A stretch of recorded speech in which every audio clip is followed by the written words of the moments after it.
Well, welcome to this beginner's training session for Home Inspector Pro software.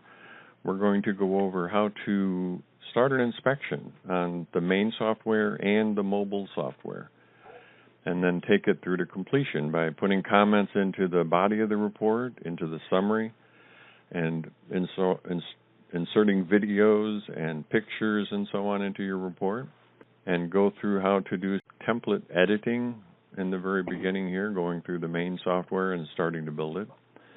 Because it's very important that you know how to customize your template.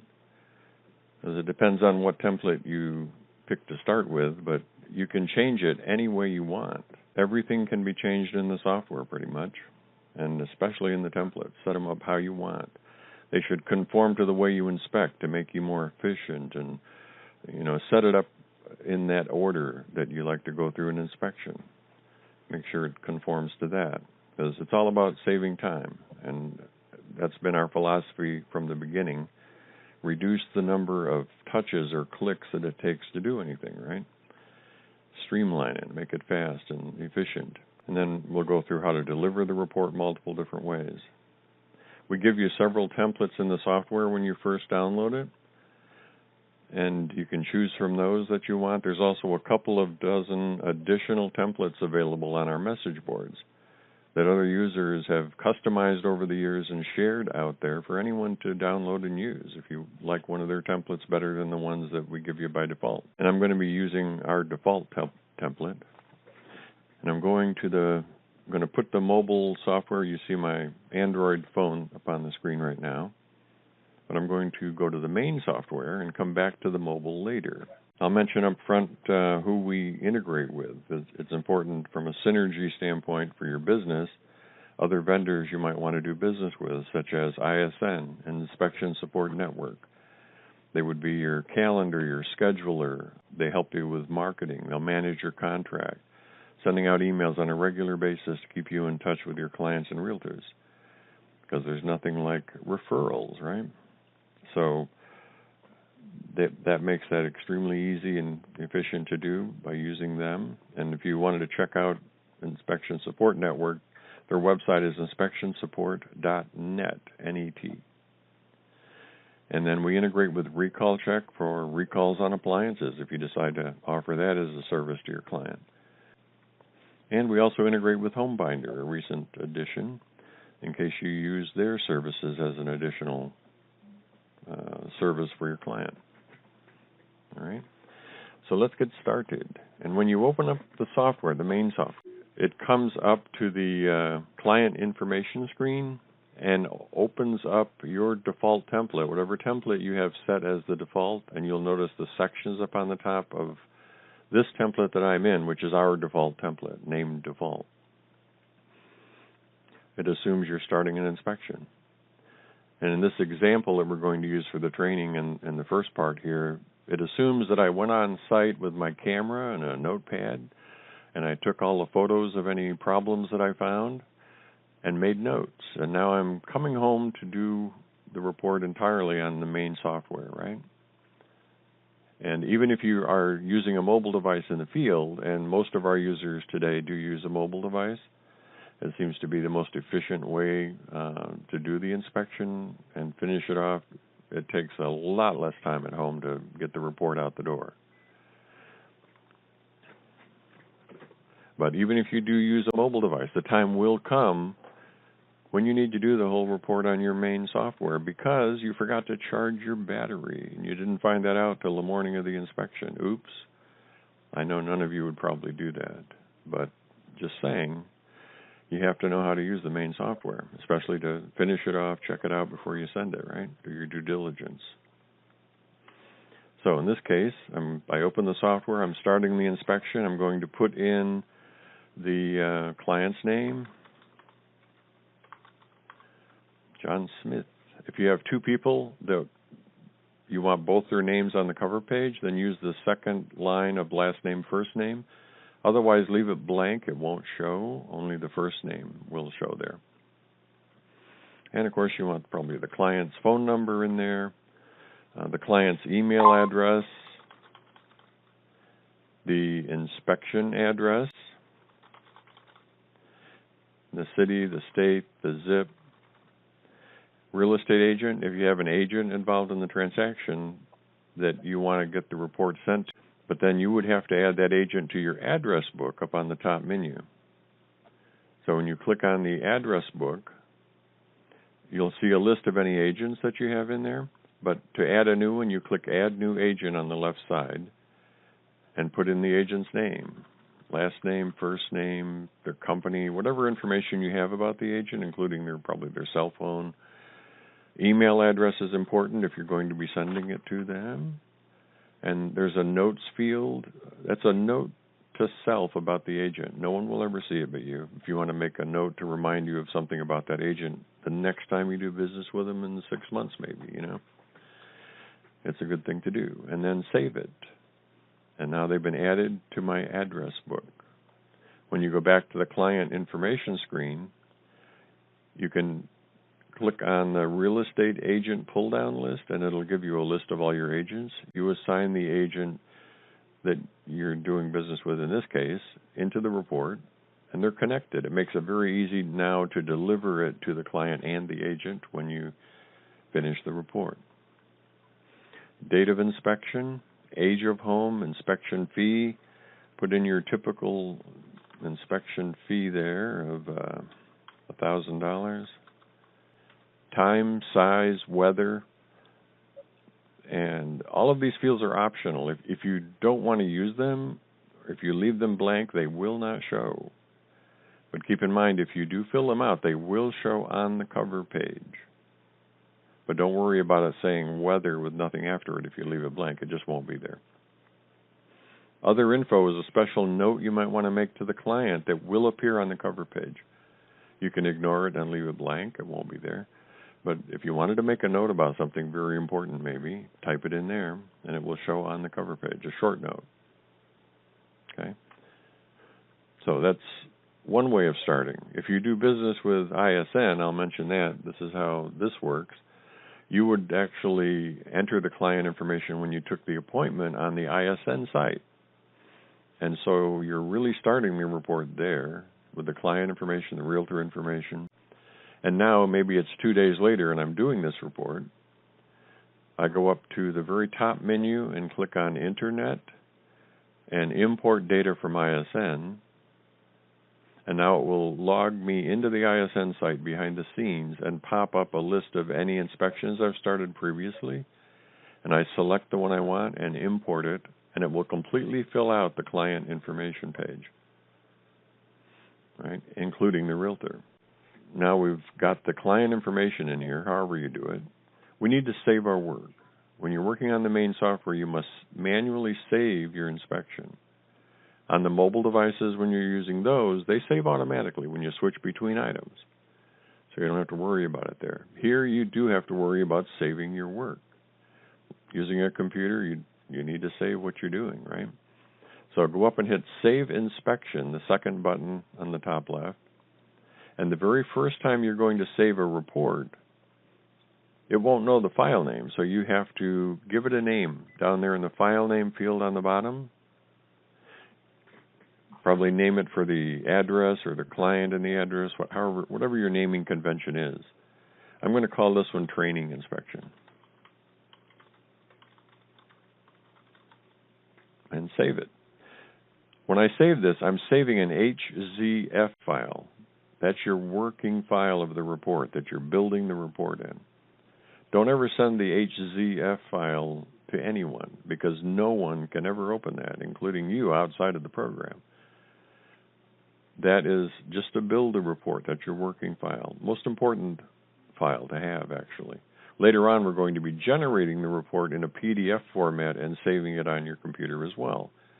So for every inspection you do, you're going to have 2 files on your computer for that inspection. One is the working file, the HZF file, and the other is the PDF file. Ultimately, when you're finished, that's the one you're going to send out to the client, right?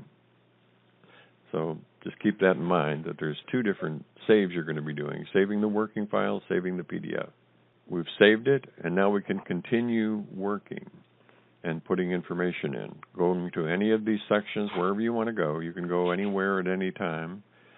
Let's go to outside house and grounds. Okay, into the grounds section, I'm in the driveway and walkway tab. We've got grading, vegetation, gates, deck stairs, electrical, main gas valve, etc., right? All these different inspection items that we're inspecting. So in driveway and walkway, you see the two types of panels that we have in the software. The top panel is what we call a selection panel. That's for styles and materials type information. What is it made of? Where is it located? Just factual things. You don't put problems in a selection panel. And you have a basic library of comments that we give you. We call it a starter library. That'll get you going, and you can add your own comments to it. You can change anything that's there. I'm going to show you how to do that. You can delete things out of there if you don't want them. But in the selection panel in that starter library, anything you want to put in the report for the client, you highlight it, touch it once, click it once. Concrete driveway noted, that will show. Concrete sidewalk noted. Both of those things will now appear in the report. The rest of the library will not. Down below in the damage panel, it's a two-step process to put a comment into the report to show.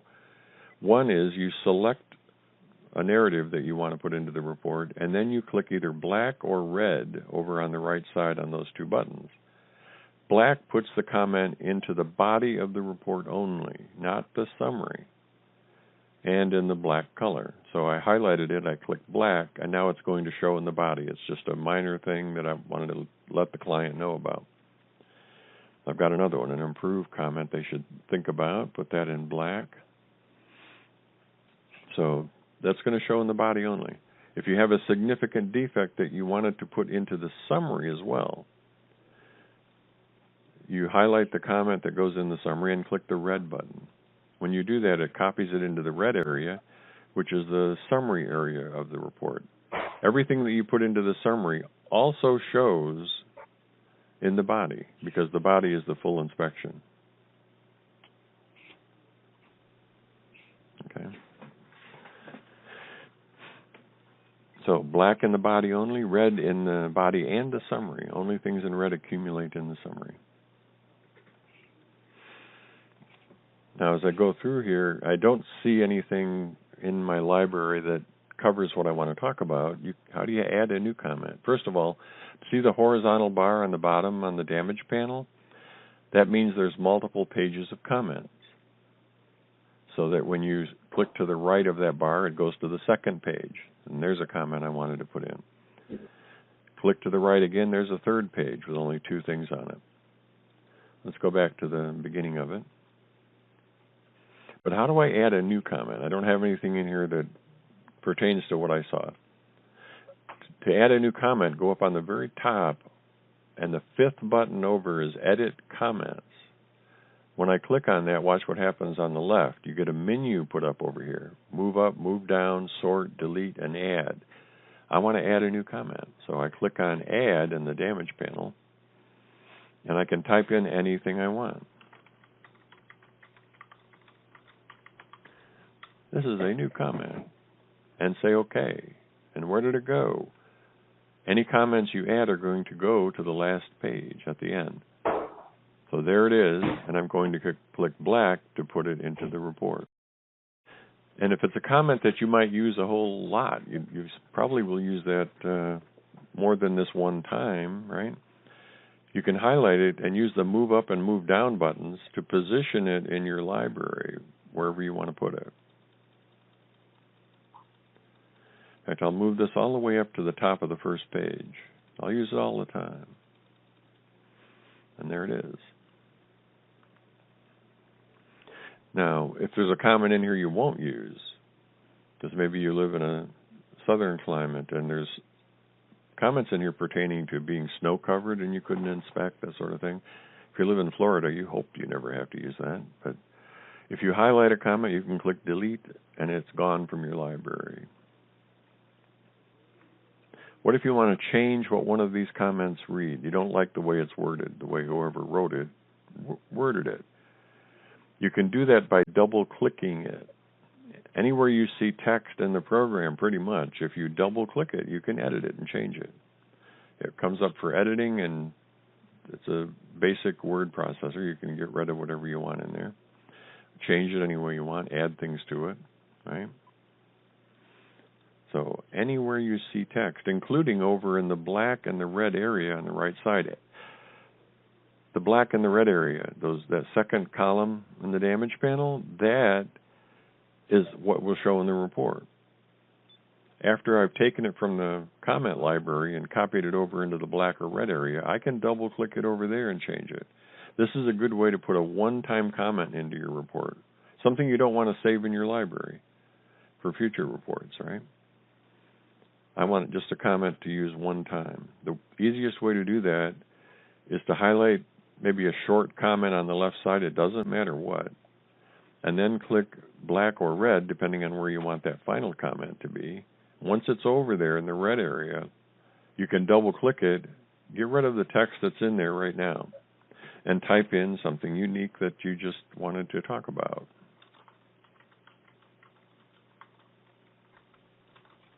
It's a unique comment just for this report. You're going to only use it one time. And now I've changed it, and now that comment will show in the report. Only for this inspection. When I save inspection, it will not save. It'll save everything in the library and in the red and the black and the red area. All right. But when I go to save template, let's talk about that, because if I make template changes to my template while I'm doing an inspection, do I want those changes to go forward to future inspections? If the answer is yes, I'd like to use those comments I added again for the next time.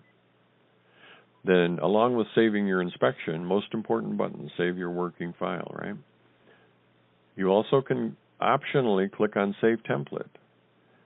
And it knows I'm in the default template. And if I hit Save right now, it's going to save any changes I've made to this template.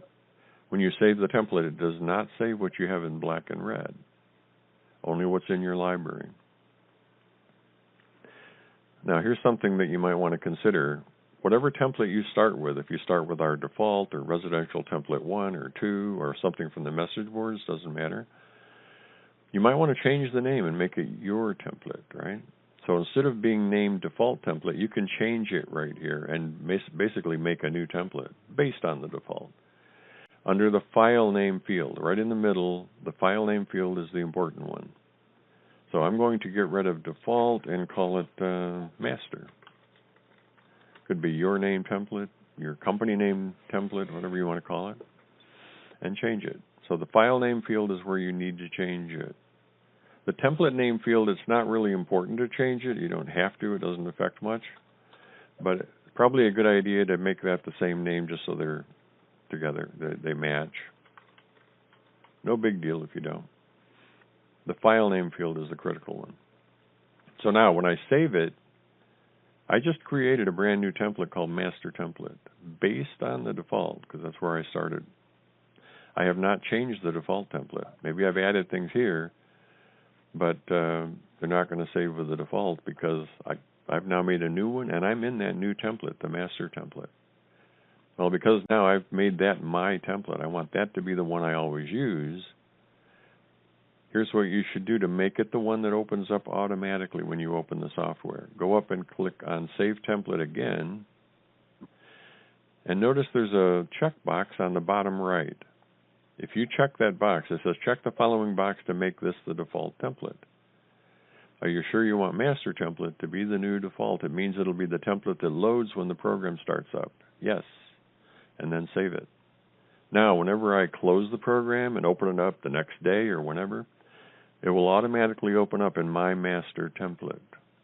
And I'll be using that from now on.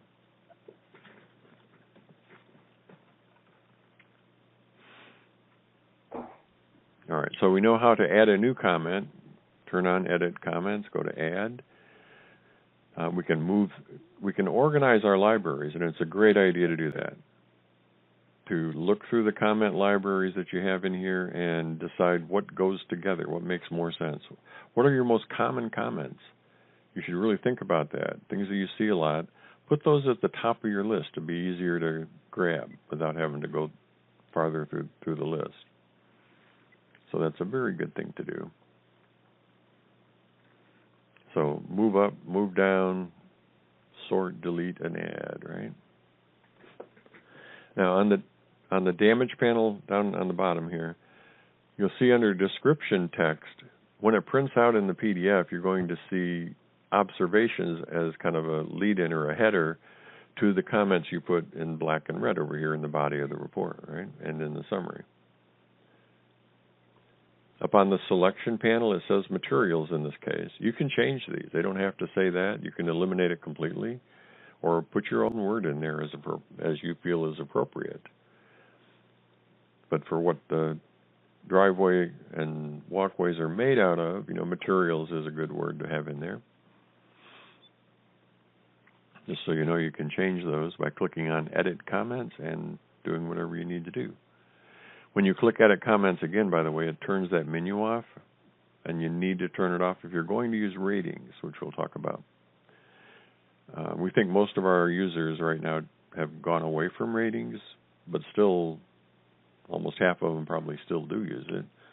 It's not good or bad to use ratings. I mean, it's up to you. It's a personal choice.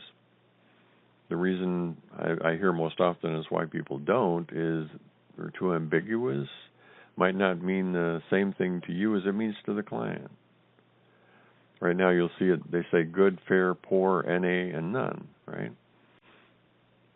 If you don't want to use these ratings, but you would like to use ratings, you can change what they say. It doesn't have to be good, fair, poor, NA, none that we give you by default here. And it can vary per template too, depending on what template you use. But to change the ratings, you would go to Report Settings up on the very top menu, and right in the middle of the pull-down list is Ratings. Now here's the Ratings pop-up box here. If you don't want ratings to show in your report to the client, you can uncheck that box in the middle. And ratings, even though you'll see them on the left side in your template, they will not show in the report. It will be a straight narrative type report. If you want to change what they say and you would like to use them, I'll leave that box checked for now. You can simply highlight a word in the rating that's in there and change it. If you don't want it to be poor, you could make it say anything you want. Repair, replace, defective, deficient, whatever makes sense to you, right? And if you don't need all of the rating boxes, you only want, maybe 3 or 4 or 2, you can remove the text from any rating box completely, and that box will then disappear even out of the template. In fact, I'll remove these last 2 lines, and I'll only have 3 rating boxes. Now, here's a trick. When you change a box here and change the text in it, before you hit save, my cursor is right there in that 4th box down right now. It won't remember what I just changed there until I click somewhere else, anywhere. Click on any other rating, and then save it. And watch what happens on the left side. I now only have 3 boxes over there. If you're not using ratings, it's a good idea to remove all of the text out of the rating boxes, because if you're using a mobile device, you'll have to scroll through the ratings every time, even though you're not using them. If you remove all of the boxes themselves, they won't show even on the mobile device. Let's talk about some other editing of your template you can do in your libraries and so on. We know how to add a new comment, how to double-click a comment to change it, right? See this comment that I have in here that has the word spalling in double brackets and colored blue ahead of a comment in here? That's a fairly long narrative in there, and that word spalling is a note to self. Let me double-click that comment to edit it. So I put those double brackets and spalling in there as a note to self to tell me what that long narrative is about without having to read the whole thing, right? Highly recommend you do this. Put notes to self in front of especially long narratives. It will tell you what that whole thing is about. And as you get more used to it, you'll know at a glance which comment you want to use, right? So I have done that, so that box will, it'll not show in the report. Anything in double brackets that you put in a comment is invisible to the report when you go to generate in a PDF. So it will not show. Only you will see that. Okay. How do I put that in there? Let me go to another comment and double click it. Fairly long comment. I want to put a note to self. Click your mouse in the very beginning of the sentence before T and the, right? And then you don't have to type the brackets in there. Go up and click on Add Note, which is a note to self. And also notice how it popped up a description of exactly what that button does. So that'll help you when you, like, add caption. There's another note to self, right?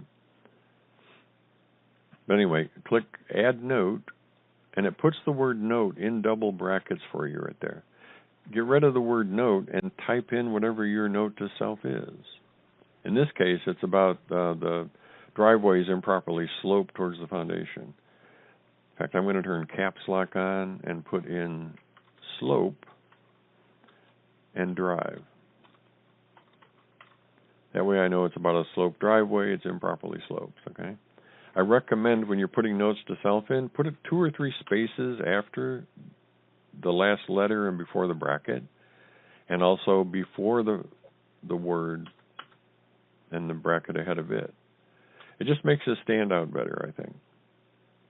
Right? And now I've added that note to self in front of this comment. That's a time saver, basically, right? And notice it's colored blue, right? If you click on the very bottom left of the software, you've got application settings. This allows you to make some quick changes to the software, one of them being like a color. Use a specific color for notes in selection and damage panels.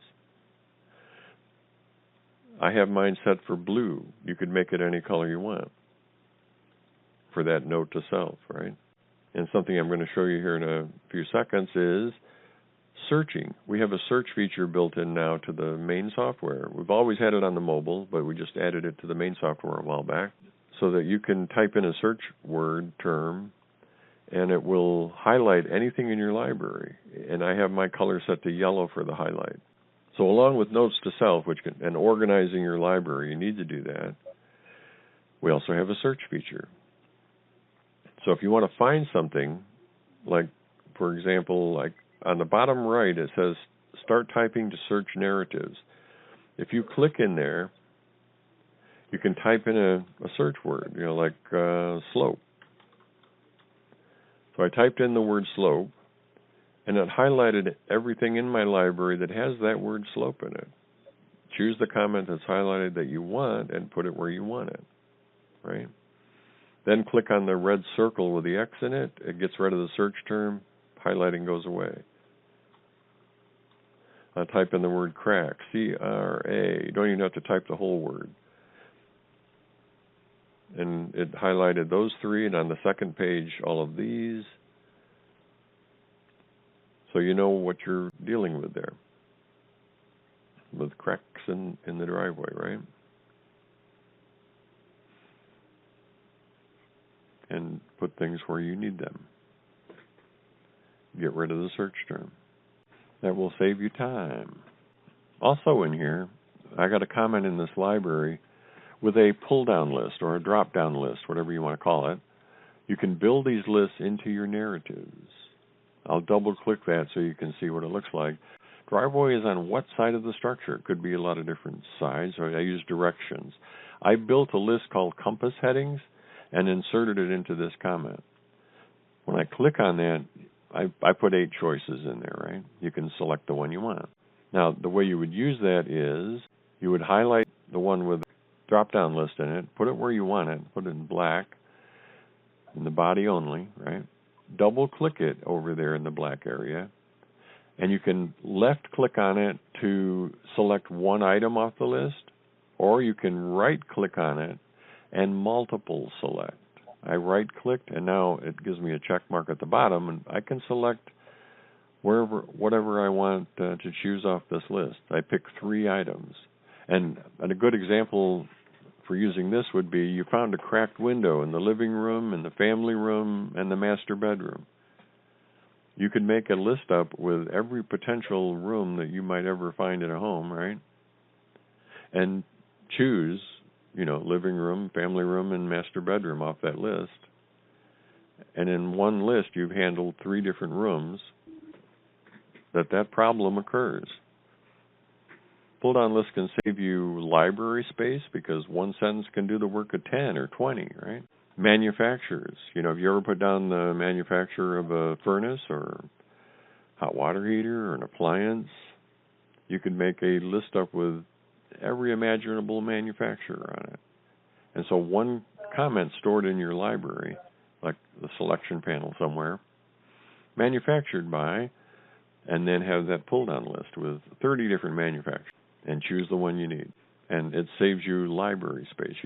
If you didn't have that, maybe you'd have 30 different comments with only one word difference in that comment. But with the pull-down list, drop-down list, it gives you the opportunity to organize your library better, minimize the amount of real estate you have to go through to find something. They can help you a lot. Another thing I wanted to talk about, let me go to the end of my library here. By the way, you can grab the middle bar where you see 2 panels like this and expand one of them up or down, however you want to do it, and it gives you, more room to see. Now, at the very end of this, I have 2 kind of special comments I put in here, and the reason they're in there is not so I can put them in black and red. That's not the purpose that I installed these in my library. We have a feature in the software called a Common Caption feature. I guarantee you're going to find similar problems on a lot of inspections that you do, things that you see all the time, right? And you probably take a picture of that issue, and you type in pretty much the same caption every time. If you build some of those common captions in there that you see, you can have them automatically appear whenever you take a photo and want to put a caption on it. It's one-touch captioning of your photos without having to type again on those common things you find. Let me double-click one of these to pop it up for editing, and I put the word caption in double brackets ahead of my comment. That tells the software that whenever I assign a photo to show here under driveway and walkway condition, that common caption will always pop up, and I can select it in with one touch rather than ever typing it again. A good example to use for that is maybe you ever take a picture of the main gas valve or the main water shutoff. Let's go to the main gas valve. I have that tab up here. I want to add one of those common captions here so I never have to type that as a caption in on a photo again. And to add a new one in there, what do? I click on Edit Comments on the top menu. It gives me that menu on the left. I click Add. And in this case, I need caption in double brackets. Well, you don't have to type it. You click on this button on the top, Add Caption. It puts the word caption in double brackets. Click to the right of the last bracket and type your common caption. Main gas shutoff. And say OK. And it adds it to the end of the library where I want it. I'll probably never put it in black or red. It's only there to be a one-touch pop-in of a caption. It works on the main software when you insert photos, and it works on your mobile device. You take a picture under main gas valve condition on your mobile, and you'll see tap to add caption, and you can insert this caption in there with one touch. Never type it again. Quit typing so much. It's worth the time up front to build that in. Go through each tab in your inspection report on all your sections. Where does it make sense to put that in? You should recognize it as you go through. I always usually see this under grading. I may have something that I comment on all the time. Just put it in there with caption in double brackets ahead of it. It will be available whenever you take a photo and assign it there. Common Caption feature. When you're not using that Edit Comments, just click it up there again and toggle it off. You can turn it on, turn it off. As we're going through here, without going through the template editing I just talked about, I would have gone to driveway and walkway, put my comments in up here in the selection panel and down in the damage panel, and then go to the next thing I wanted to talk about, grading, and put whatever comments you want in the body of the report with the black button, whatever you need to put into the summary that's a significant item. If you're using the ratings, make sure you check them. And then go to vegetation. Continue on through there and find things that you need to put in, wherever you want to put them. Then we go to gates. Okay, I get to gates in my template. It's an inspection item, but on this inspection I just did, there weren't any gates. There weren't any fences on the property. Why would you want to talk about gates in your report at all? The client's already decided to buy the home. They know they don't have fences or gates. You're taking up room in your report for nothing something you really don't need to put in there. There's an important setting in the software that I want to make sure you have it set correctly. Anything you ignore, like gate, if you just leave it blank, don't highlight anything, don't check a box, don't put anything in black or red, don't assign a photo, just ignore it. If you ignore it, it will not show in the report if you have that setting set correctly. And you do that under Report Settings on the very top menu, and Options, the last item on the report settings.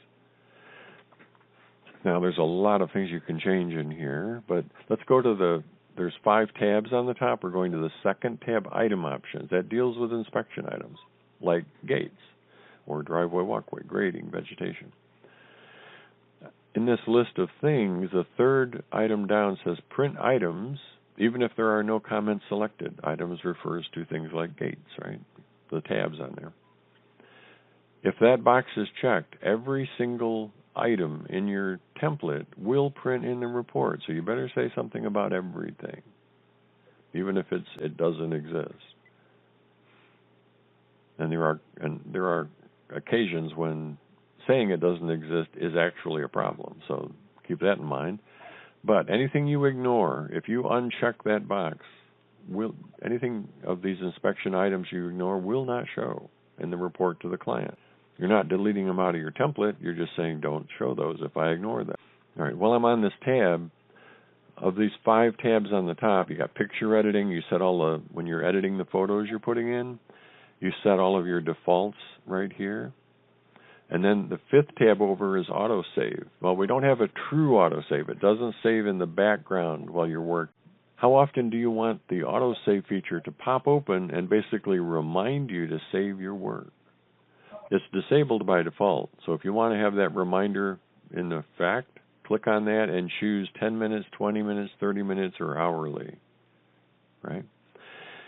I would recommend not using 10 minutes. I think it'll irritate you, popping up too often.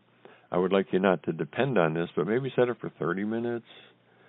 That way, if you have not saved your work, remember, Save Inspection, most important button up there, right? Go save your work every now and then. Get in the habit of doing it. Maybe you finish one section, go up and save inspection, save your work. If you haven't saved it in half an hour, if you set that to remind you in half an hour without saving, this will happen. This window pops up. You have 2 choices. Save it now or cancel it, continue what you're doing, and then save it. Up to you. But it knows the name and where to put it. You can just save it and save your work and continue doing what you're going to do. You'd continue throughout all of your inspection items you want to work with, ignore the ones you don't need, and go through all of your different sections up above and continue to put things in. When would you put photos in? If I were inserting the photos now, remember I'm doing this all on the main software. So I might do it in the beginning and batch add all of the photos I took on site. Because if you do that, you see the 3rd column over here, right? On the bottom, on the damage panel. That's where any photos that you've assigned here, you'll see the thumbnail of it over here on the right. However many you assign here. I think I'd like to see that as a reminder as I'm putting my comments in black or red out of the library. But you can do it anytime. Let's do it right now. We're going to insert the photos. Now, what I've done, when I got back from the inspection, I plugged my camera into the computer, or took the chip out and plugged it in a chip reader for the computer, and then copied all of those photos for that inspection, just for that inspection, off of my camera, and pasted them in a brand new folder I created on my hard drive on my computer. And you should create that folder and name it for that inspection. So I'll always have the original saved in that folder name for 123 Main Street, whatever. Name it how you want it. Or the Jones folder, the files, right? So I've got that folder already created. I've got my pictures in it waiting for me to be inserted. Well, I'm ready to insert them right now. When you go to Photos on the top menu, you can go to Add and Review Photos, Batch Add Photos, or Clear All Photos. Batch Add is the way to go. If you just go to Add and Review Photos, it takes you to the Photos section. You see Photos 1 tab. You see 4 photos per tab. You can individually add them by clicking Add Photo on each quadrant. Go find the photo, pull it in, assign it, right, and put it where you want it. It'll take you a lot longer to do that. I highly recommend you go to Batch Add the photos. After you get them in that folder, individual folder, all the photos on that inspection, click on Batch Add the photos. It asks you, do you want to leave the cover photo slot blank so you can add to it manually? What that means is, did you take the cover photo first when you got out of the vehicle? It's a good habit to get into. If you're using a camera and not a mobile device, you're taking all your photos of the camera, then take it first. That way, if you do uncheck that box, it will grab the first photo you took chronologically and place it on the cover page automatically. If you took the cover photo later, then leave that box checked. It will leave a blank spot where the cover photo goes, which is Photos 1 tab, upper left corner. That's always, always, always the cover photo, period, end of story. If there's a photo there, it will show on the cover. If you don't have a photo there, you don't have a cover photo, right? In this case, I know in my folder I took the cover photo first, so I'm unchecking the box and say OK. And now go find the folder. Where did you save it? It could be anywhere, under your Pictures folder, Documents folder, wherever you want to put it. Put mine on the desktop, and underneath here I've got Inspection Photos, or 123 Main Street, or whatever I would have named it if this was real. But all you do is highlight the folder that the photos are in. You will not see the photos when you're batch adding, only the folder. Select it, and then on the bottom, click Select Folder, named appropriately, and it will grab every single photo out of that folder, reduce it in size automatically, and place it into your working report that you're working on now, right? So select folder, it now grabs all 73 photos out of that folder, reduces them in size to the size they need to be for the report, and place them in here. So now you're looking at the tabs on top, Photos 1 all the way up to Photos 19. It automatically created enough tabs to handle 73 photos at 4 photos per tab. Right now we're on Photos 1, and upper left corner is always the cover photo. And that is the photo I want on the cover. I took that first. You don't even need to assign it. You don't need to do anything. If there's a photo in that spot, it will show on the cover, period. However, all the other 72 photos that I just inserted, you're only seeing 3 of the other ones there. Even though they're all part of my working file, when I save inspection, they're going to save with it. If I generate this report in a PDF right now, the only photo that will show in this report is the cover photo, because I haven't assigned any of these other ones where I want them to be. So that's what you have to do next after batch adding, is go to each photo, and above the photo there's 2 pull-down bars that are blank. You click on the left one, on this upper right photo, and in this case I'm going to send that to Grounds, and I'm going to call it Vegetation Observations. Now that photo will show in the report under Vegetation for the client. Bottom left photo, where do I want that? I'm going to put that under Grounds and Driveway and Walkway. Takes about 3 seconds per photo to assign it. Bottom right photo, that's also going to go under Exterior Areas and Window Condition in this template. Now that photo will show. And then I'm going to Photos 2. Under Photos 2, I see this upper left photo is also Exterior Areas, Window Condition. Right? That will now show there. Down on the bottom left is also exterior window condition. However, I took that as a backup, from a different point of view, or it's not one that I want to put in the report. I took it for a cover your butt photo. But I want this not to show. I can remove it. There's a remove button above every photo. We'll take it out.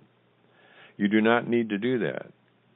As long as you don't use these two pull downs to assign it, and I mean both pull downs, that photo will never be part of the report that the client sees.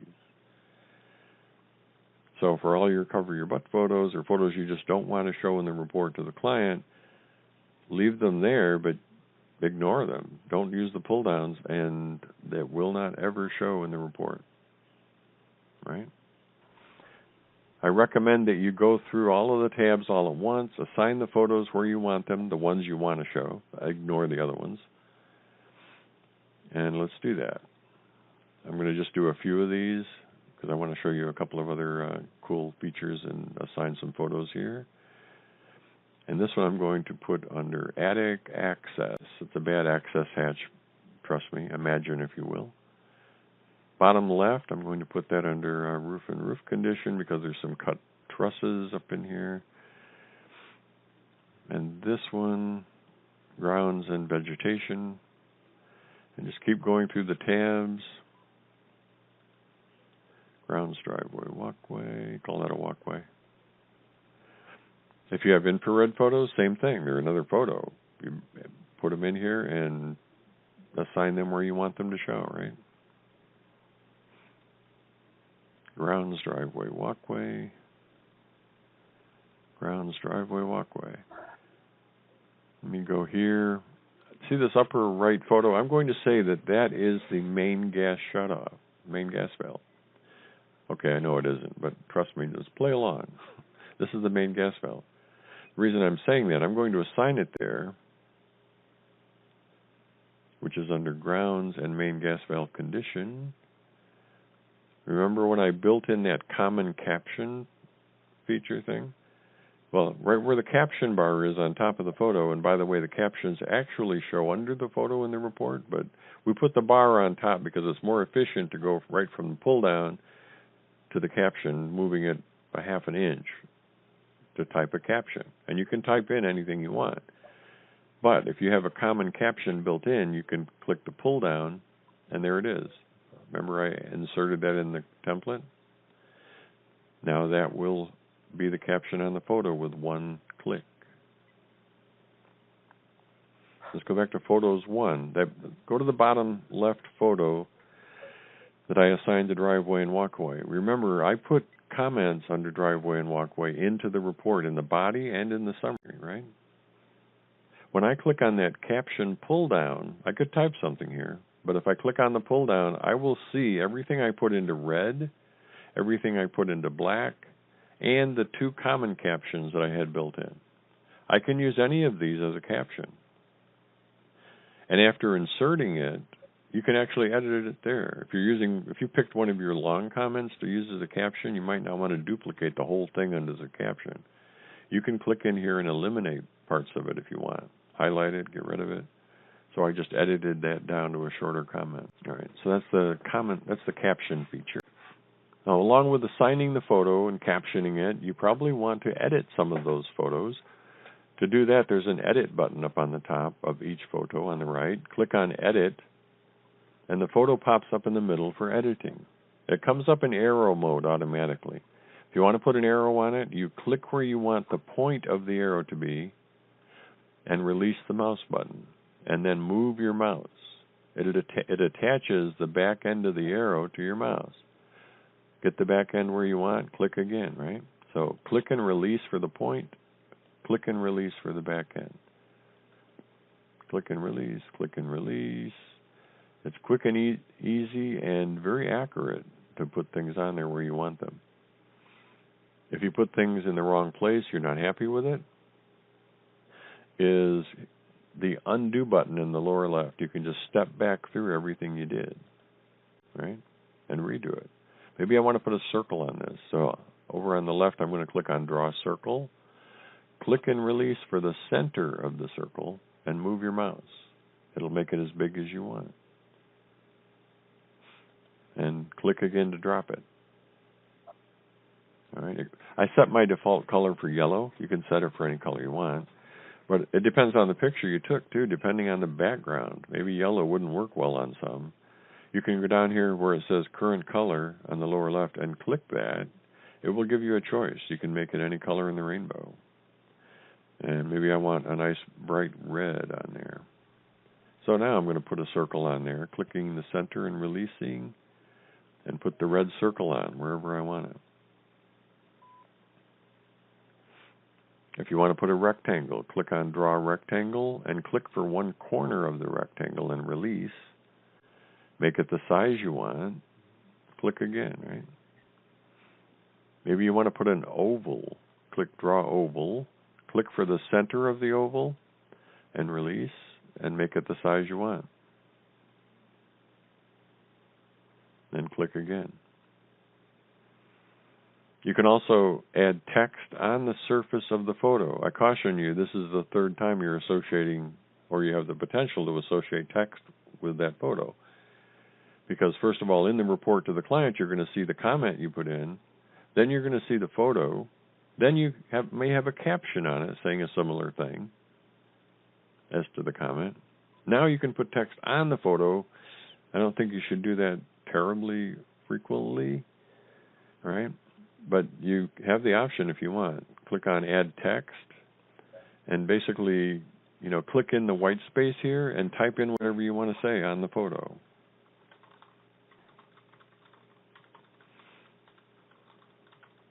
This is text on a photo. You can change the font. We give you like 100 fonts to use. Also, you can make it much smaller or larger than it is by default. 12 point isn't bad. In this case, I'm going to bump the size up significantly so you can see it better on the video here. And there it is. You can also change, make it bold, right? Make it italic. You can change the color. It's going to be black text on a white background by default. If you want, you can change the text color. Click on the black there and make it whatever you want. I'd rather have blue, and I'd rather have it not on a white background, maybe a light yellow background. Right? And then say OK. And it attaches the text box to your mouse. Move it wherever you want to put it. And when you get it where you want it, click again, and it drops it, right? You can also crop images, adjust brightness, contrast, rotate photos, draw straight lines. It's a pretty good photo editor. And when you're done, save image and exit editing. And it will take you out, save your changes there. And that's what it looks like. Two more features under photo editing I want to show you. Let me go to a different photo. And I think on tab 13, I've got this photo. I took a picture in an attic, or if you take one in a crawl space, even with a flash, when it's really dark, it may not come out well. Like this one really didn't. I'm going to click the edit button, and maybe what I was trying to point out in the background here was really important. And the inspection is 20 miles away. Do I want to drive 20 miles to get a good picture of it because it was critical? This can save your butt using brightness and contrast together. First of all, I'm going to click on Adjust Brightness and brighten it up some, wherever you want. Then use contrast. It's amazing what will pop out of the background. Right? Get it to where you think is reasonable and say, okay. Save you a 20-mile drive, right? Now I want to put a circle on it. Save image and exit editing. All right, there's two other buttons up here, or check boxes on each photo. Up in the upper right corner, it says Print at End and Summary. First of all, the Summary button. What happens if you check the Summary? Well, by default, every photo you assign in the report is going to show only in the body of the report. It will always show in the body of the report, period, end of story. If you want one particular photo or group of photos to show in the summary also. It will duplicate in the summary if you check that box, okay?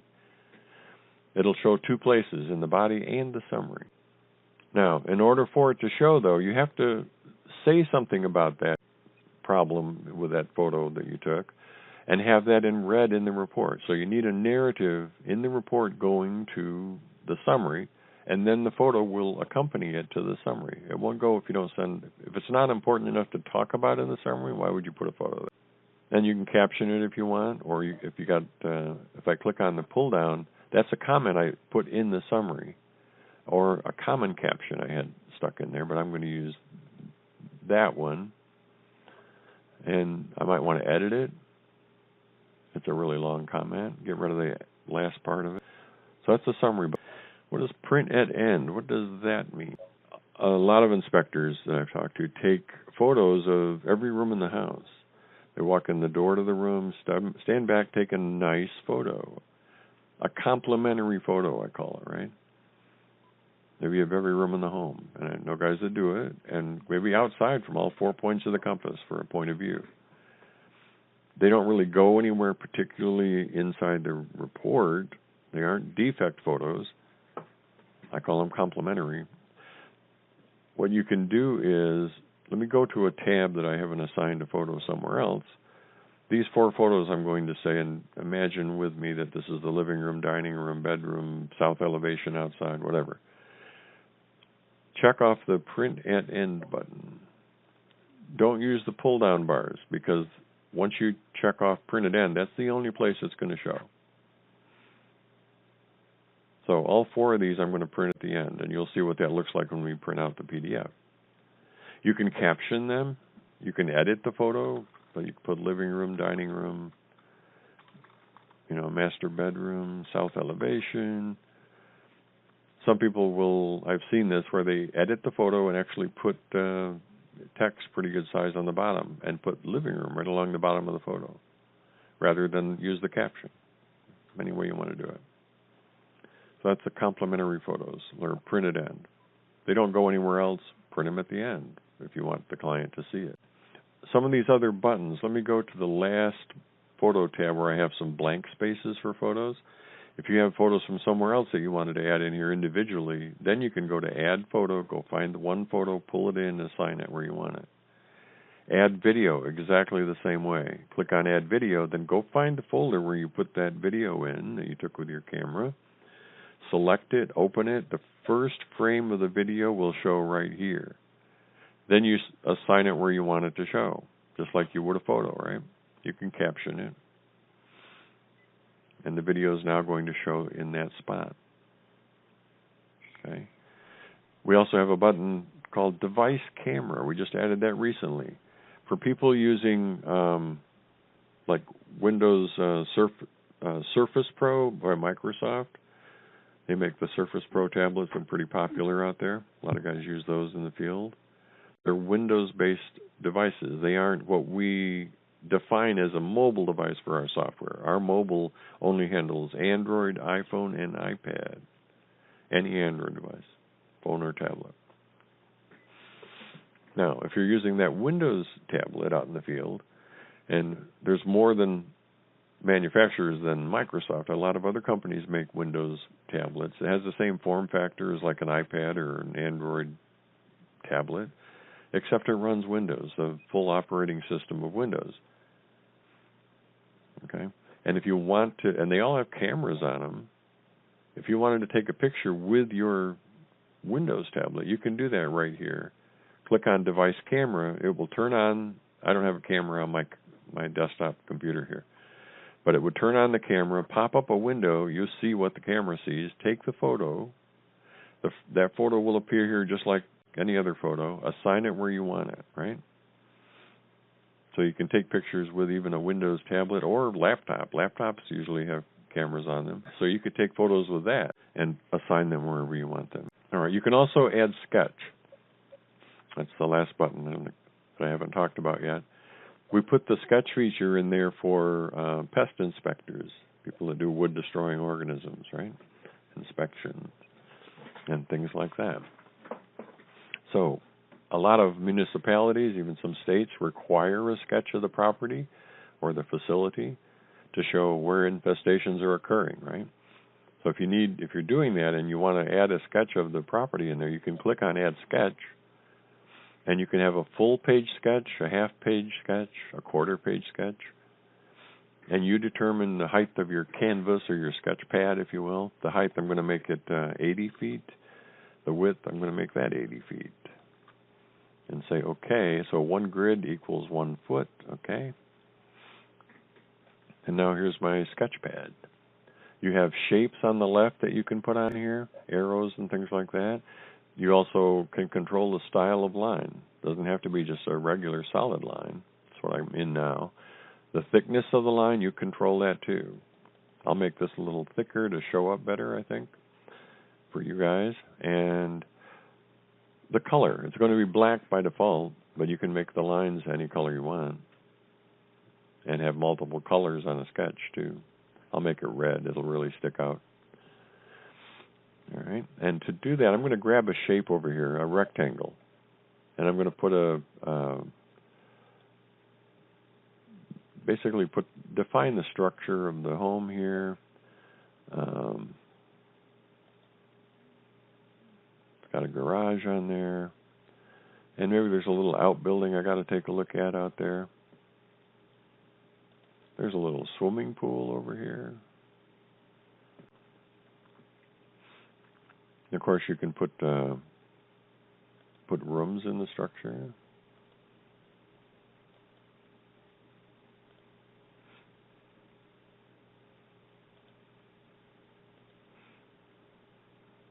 I know I'm the world's greatest architect, right?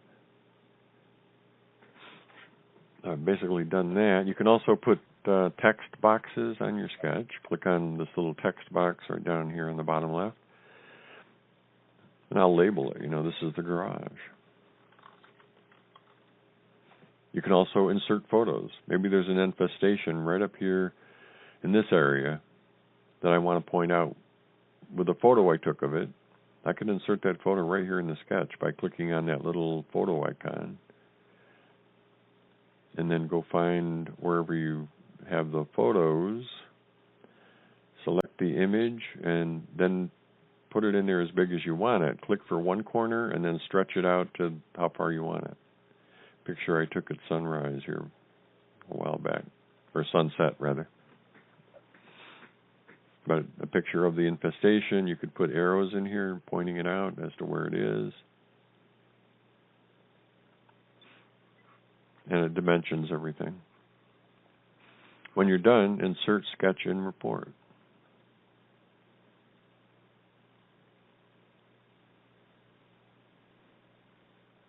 Oh, do you want the grid in the image? Yes. Yes, I do. And then assign it wherever you want it to show in the report. Just stick it in there so it'll show. You can caption it if you want. Okay, that's everything on photos, I think. Give you an idea. Let's go to back where we started out, outside house and grounds, driveway and walkway.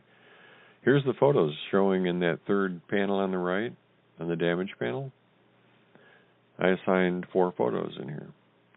Once you've assigned the photos into the report, and you're looking at it now here, as I look at these photos, I see that the third photo down, that's the most important one. That's the one I want the client and the realtor to see first, right?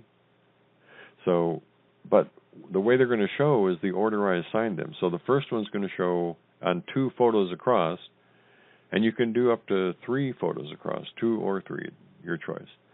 I have it set up for 2 across. Nice big pictures. This will be the first one on the upper left. This will be on the upper right, the second one. The third one will be below that on the left. The fourth one below on the right. But I want this third one to be the one they look at first.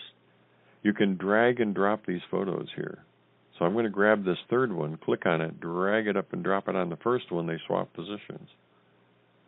Now that will be the first photo they see, right? So you can just drag and drop and move things around, position them the way you want them to look in the report. Your choice. another thing with photos. As I am looking at this photo that I've assigned in here, I see that, oops, I forgot to edit that. I wanted to put a circle pointing out something here on this top photo. Rather than go back to Photos, Add Review Photos, look for the tab where that photo is, all you got to do is double-click the photo. It will take you to the tab, and you can immediately go to Edit and put on whatever you wanted to do with that photo. Save image, but now I want to jump back to where I was, and without going and navigating through my menu to go back where I was, all you got to do is click this little right pointing arrow after the two pull downs. We call it a back button. That'll take you right back where that photo is. Boom. Now I'm back here. I click on the second one. Double click it. Takes me to the tab Photos 16, where that is. And when I want to go back, I click on that little back button. Boom. So you can pop back and forth easily and quickly. Speed. It's all about speed. There's a similar feature to moving the photos around, that you can move the comments around. Maybe I look down here and I say that fourth comment that I assigned to the summary under driveway and walkway is by far the most important one.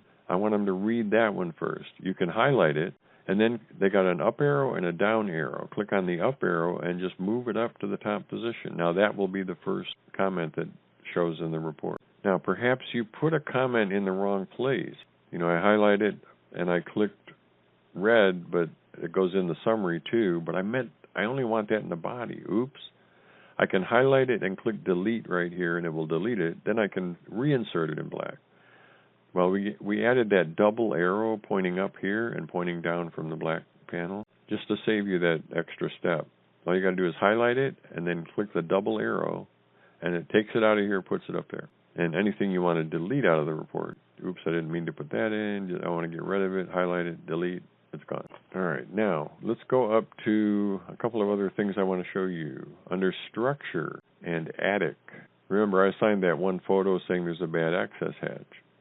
Well, I have a comment here that talks about that, and I want to put that in the report to cover that, but I'm going to double-click this comment here to edit it to show you what I did. You can assign an image, an illustration, right, of maybe how it's supposed to be done and built, and then you took a picture of the problem. I would like that illustration to be beside it. I attached that illustration directly. I linked it to this comment in my template. So whenever I assign this narrative that I highlighted into red or black, notice that illustration gets popped in automatically and will show right beside the photo that I took of the problem. All right, let me show you how I did that. Let me go to a different one, roof.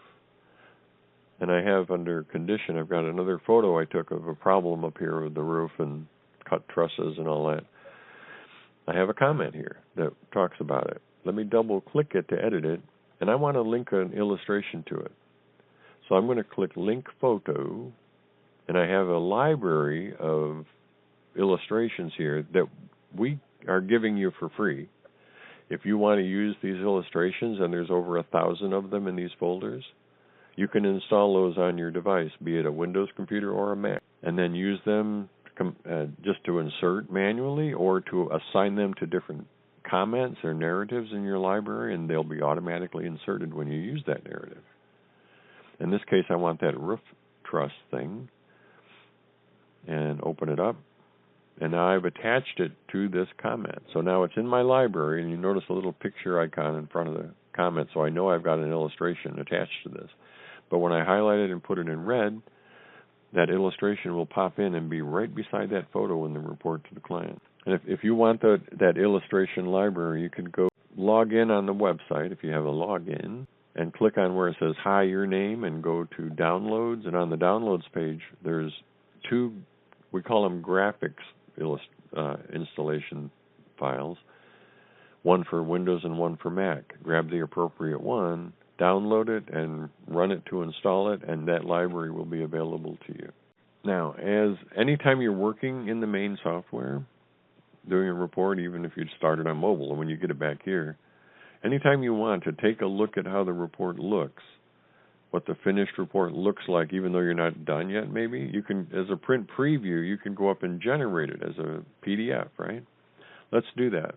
You might do that many times while you're doing a report just to take a look at it. I'd like you to get in the habit, by the way, before you hit Generate Report, every time you want to do that, go over and hit Save Inspection. Save your working file. Most important button up there, Save Your Work, when you're working in the main software. As soon as it's saved, inspection saved successfully. Now you click on Generate Report, and it pops up Print Options or Print Settings with a list of all of my sections in the template, everything I have in this template. You decide what you want to show in the report. In the print column, notice everything is checked. That means everything is going to show, all of my sections, right? But on this inspection I did, there wasn't any pool, or you don't inspect pools. If you manually uncheck that box in the print column, pool will not be part of the report to the client. They won't see a thing. Or you've got a regular full house template that you use regularly, and you got called out to do a really quick condo inspection. Okay. Well, what you do is use your template and ignore anything that you don't need, all the exterior areas, roof, attic, foundation, grounds, pool, basement. Don't need it, right? And when you get done, there's a button on the right. Select sections with comments, ratings, or photos attached, right? Watch what happens to this report, because I only put information in like 3 or 4 sections, but all of them are checked. If I click this button, watch what happens over here. It unchecks every box for every section I didn't do anything in. So now my report's going to be pretty short. It's going to have 4 sections in it, only the places I work. By the way, when you generate it, you see the list of your sections. This is the way they print out to the client, which can be totally different than the way you lay your template out. So you need to spend a few minutes looking at your template like this and deciding in what order do you logically want your client to read the report. What makes sense to you? And if you want to change things around, highlight it like pool over here. There's move up and move down buttons on the upper right. Move it around. Put it where you want it. In what order do you want them to read it? So that's a decision to make. And by the way, that's a template change also. You're changing your template around when you do that. I mean, the template, not the way it's laid out in the template. That is, you do under Edit Template. But when you're doing this, you're determining what order it will print in, different than the way your template's laid out. Then close it. And now it knows the name and where to put it, but it's the first time we're saving this as a PDF. So let's save it. It's in the Client Reports folder. And I'll be patient, because in the background it's saving this file as a PDF file for the first time. And then it's going to generate it and pop it up as a PDF for you to read it, take a look at it. Report generated successfully.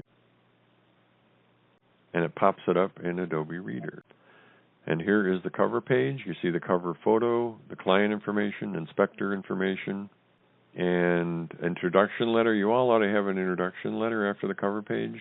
It's a document in the software. We have a document section that I'll get to in a minute. And it's just one document in there out of a bunch of them that we give you. But it's an introduction. You can change it any way you want. Add your own and make it show. Report summary comes next.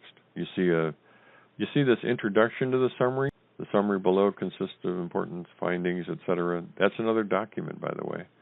You can change it, you can remove it, add your own. And then we get into what you put in the summary. Under roof, attic, and the grounds are the items I put in red, right? And then you see the photo I put in there.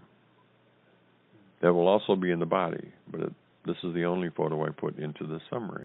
And then we get to roof, and you see what I put in there with the roof condition and the illustration that I put in there to show beside the photo I took of the problem. Attic, same thing. My photo I took of the problem and the illustration that goes with it. Here's the 2 photos I put under window condition. And then the grounds, with all my comments I put into red and black, and the materials, concrete driveway, concrete sidewalk, observations, the comments, the minor issues or informational in black, and then everything in the summary, which will be in red. And you can change those colors, by the way. I will show you how to do that as well. And then the last 2 photos I put under grounds, and then grading, vegetation. And then we get to that sketch that I put in for the pest inspection needs. Main gas valve. And at the very end of the report, is a special photo section that got created automatically with those 4 photos that I assigned to printed end. Living room, dining room. Trust me on that. That's what I meant. Plus, you've got a list on the left of the different sections that you can jump directly to, right? Anywhere you want to go. When you're done looking at it, close the PDF. If you don't close it before you go back and work on it to generate it again, you'll get an error the next time. So close it when you're done looking. Then you can generate it again later. So I want to talk about a few other template editing type of things that you can do. Some major ones like going to Edit Template, the 6th button up there from the left. When you click on that, and you can resize the window to make it how you want, you'll see a list of all of your sections in the template. And if you highlight one of them, you see all the inspection items under the section. You've got yellow folders on Windows. They're like blue folders on a Mac if you have that. The yellow folders don't print in the report. Important to know. They're organizational buckets. You'll see them up on the top where it says General Information, Outside House, Structure, Utilities, Inside House. Whoever originally built this template, and it's kind of a combination of some of our users from years ago, it just organizes your bullets, your actual sections here. Those are the ones that print. You don't have to have the yellow folders. You could have one folder saying Inspection Section and then a whole bunch of bullets under it because they don't print. They're just organizational for you. Just logical. The way, though, that these bullets are aligned from top to bottom, or how your template will be laid out so you can jump between things, right? Both here and on the mobile. Like you don't see these sections on the mobile. You only see the bulleted section. And if you want to reorganize your template because, like, for example, I want to take the kitchen, I can drag and drop it and move it up under Outside House. The kitchen's outside now. But it'll come after grounds, in the template. But you can drag and drop any of those sections on the left side. On the right side, you can highlight something if you wanted to change the location in the listing here and use the move up and move down buttons on the right. Move it up, move it down, whatever you want. You can also remove sections, remove items on the right. You can add your own in there. And you can duplicate sections. Here's an important one. There's 2 schools of thought on like breaking out rooms in the structure. A lot of guys like to break out bathrooms, separately, bedrooms separately, right? Maybe you want to build your template with 2 HVAC systems, 2 water heaters, maybe a attached garage and a detached garage. You can duplicate everything you've got in here now by highlighting it like bathrooms. Say I want to break out bathroom. Highlight bathrooms, click copy on the left side of this window. And what do you want to call the next bathroom? Call it powder room. Right? And then I want to have bathroom 2. So bathroom 2. And so on. You can just keep adding them. But I'll cancel. That's all I want to do at the moment. And each one of these, bathroom 2, powder room, they all have the same items underneath. It duplicates everything underneath it. And the original bathroom, I don't want that to be just bathrooms anymore because I'm breaking them out. I want that to be master bath. Double-click it. Remember I said originally, anywhere you see text in the program, pretty much, double-click, change it. I'm going to make that master bathroom. And say OK. And now that's master. And I can now grab one of these, like powder room, drop it on bedrooms, pushes it down. And now I've got my 3 bathrooms together up here. And you can duplicate anything. Now, the 2 schools of thought on duplicating rooms and sections like that. You can build your template up to handle the biggest structure home that you think you'll ever do. I've seen guys put like 8 bathrooms, 8 bedrooms in their template, 2 or 3 water heaters, HVAC systems, the garage, other rooms in the home besides bathrooms and bedrooms. If you want to duplicate and have like family room, dining room, den, duplicate interior areas for general rooms. I'll create a den, and now I've got a den in there. Could have a whole list of rooms. So you can do this up front. Build your template for the largest home you think you'll do. You only need 1 template. And then you just use what you need. If you're in a 2-bedroom, 2-bathroom home and you've got 6 of each in your template, use the 2 you want and ignore the rest of them. Because when you go to generate the report for the client, you touch that button on the right, it will eliminate any of these sections automatically that you didn't touch, didn't put data in. They won't show. So that's one school of thought. The other is on the mobile device, which I'll show you shortly, you can duplicate sections, all of these sections, on the fly with your mobile device. Some guys that like to break out bathrooms and bedrooms will change this template to only have master bathroom and master bedroom. That's it. Then when they show up on site, they're in a 3-bedroom, 2-bathroom home, they duplicate the bathroom and bedroom appropriately and name it for the additional rooms and just keep the basic in their template, because you can duplicate anything on your mobile device, on the fly, on the inspection. So 2 ways of looking at it. I know other guys will do a combination. Maybe put what's the most common size of home you put in and build it for that on your template base. And then if you need more, you just duplicate it on the mobile when you're in the field. So that's some significant editing you can do. You can add new items, inspection items underneath any of these sections. Remove them. And again, if you wanted to even change the way we word some of these inspection items, you can double-click it, but you can change whatever those tab name is, the damage panel name, the selection panel name, whatever you want to do. Then update it when you're done. All right, so that's major template editing. We talked about documents, right? Manage documents. When you click on that, you got 2 choices: create or edit documents and insert PDF documents. Another new feature in the software recently gives you the ability to insert another PDF inside of the PDF you're going to create for your client. So you may have an informational document that you want to give the client. Nothing to do with defects or stuff, but they might find it really useful. Rather than sending 2 attachments to the client, one your report, one the other attachment, you can insert a PDF document inside of your PDF. On the left side is Add Document. You click on that, go find the PDF, and it'll pop up right here, and it will show at the end of the report by default.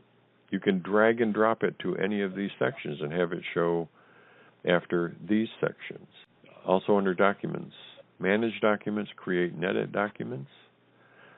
We give you a lot of different documents by default when you download the software. Most of them are like section introductions, okay? Like the summary. You saw the heading summary, and then this paragraph, you saw that show up as a section introduction to the summary, telling them what the summary is all about, what the inspector does or does not do, and then any problems that you find, right? So use this. This you can use a lot, like the introduction document. You can change anything you can delete documents, remove them. You can add new documents, create your own, and then assign them where you want them to show under Include Document in Current Template before Section Summary. I have the summary showing first in the report the way it is right now. You have a choice of having the summary before the body of the report or after. It's a setting under Report Settings, an option. Have it first or last.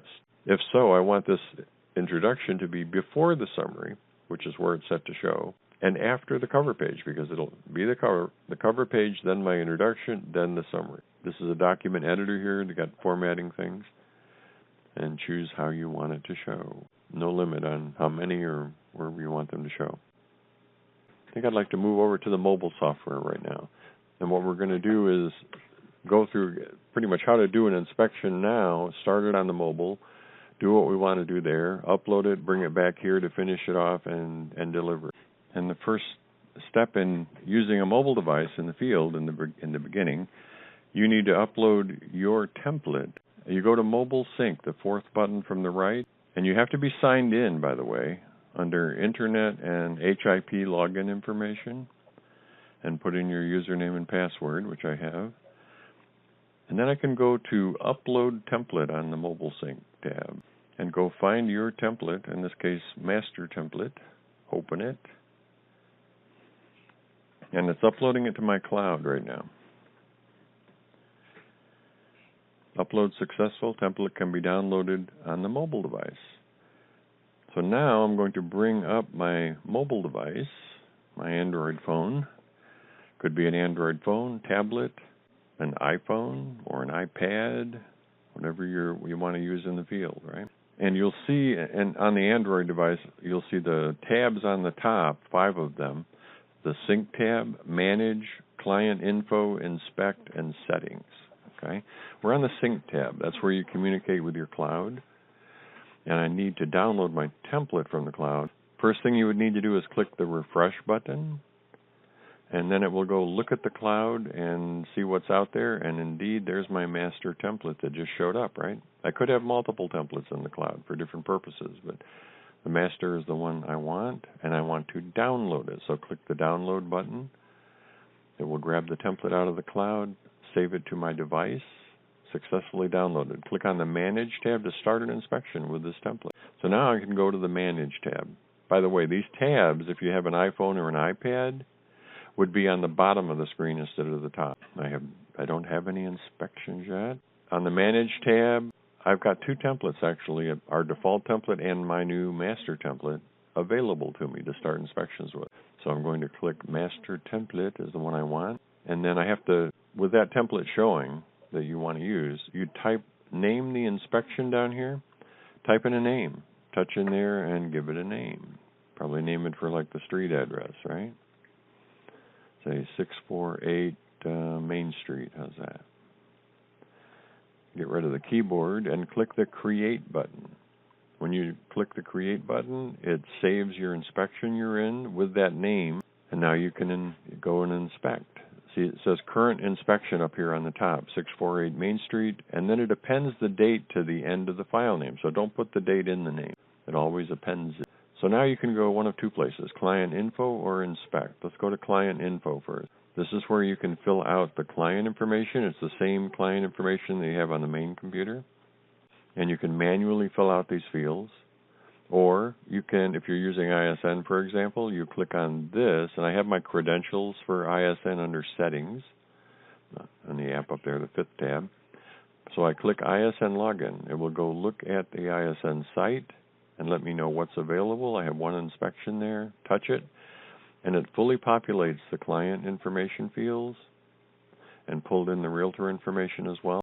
And now I'm ready to go inspect, but the first thing you might want to do is take your cover photo. This is where you put the cover photo, right here. It's the only place you can take it and have it automatically show on the cover. Put cover photo here. Touch on that, and you could pull it out of the gallery. If you took the photo that you wanted on the cover outside of the app before you started it, you could pull it out in from the gallery here. In most cases, though, you're probably going to touch the camera, which will turn on your camera. I'm rotating my phone 90 degrees counterclockwise,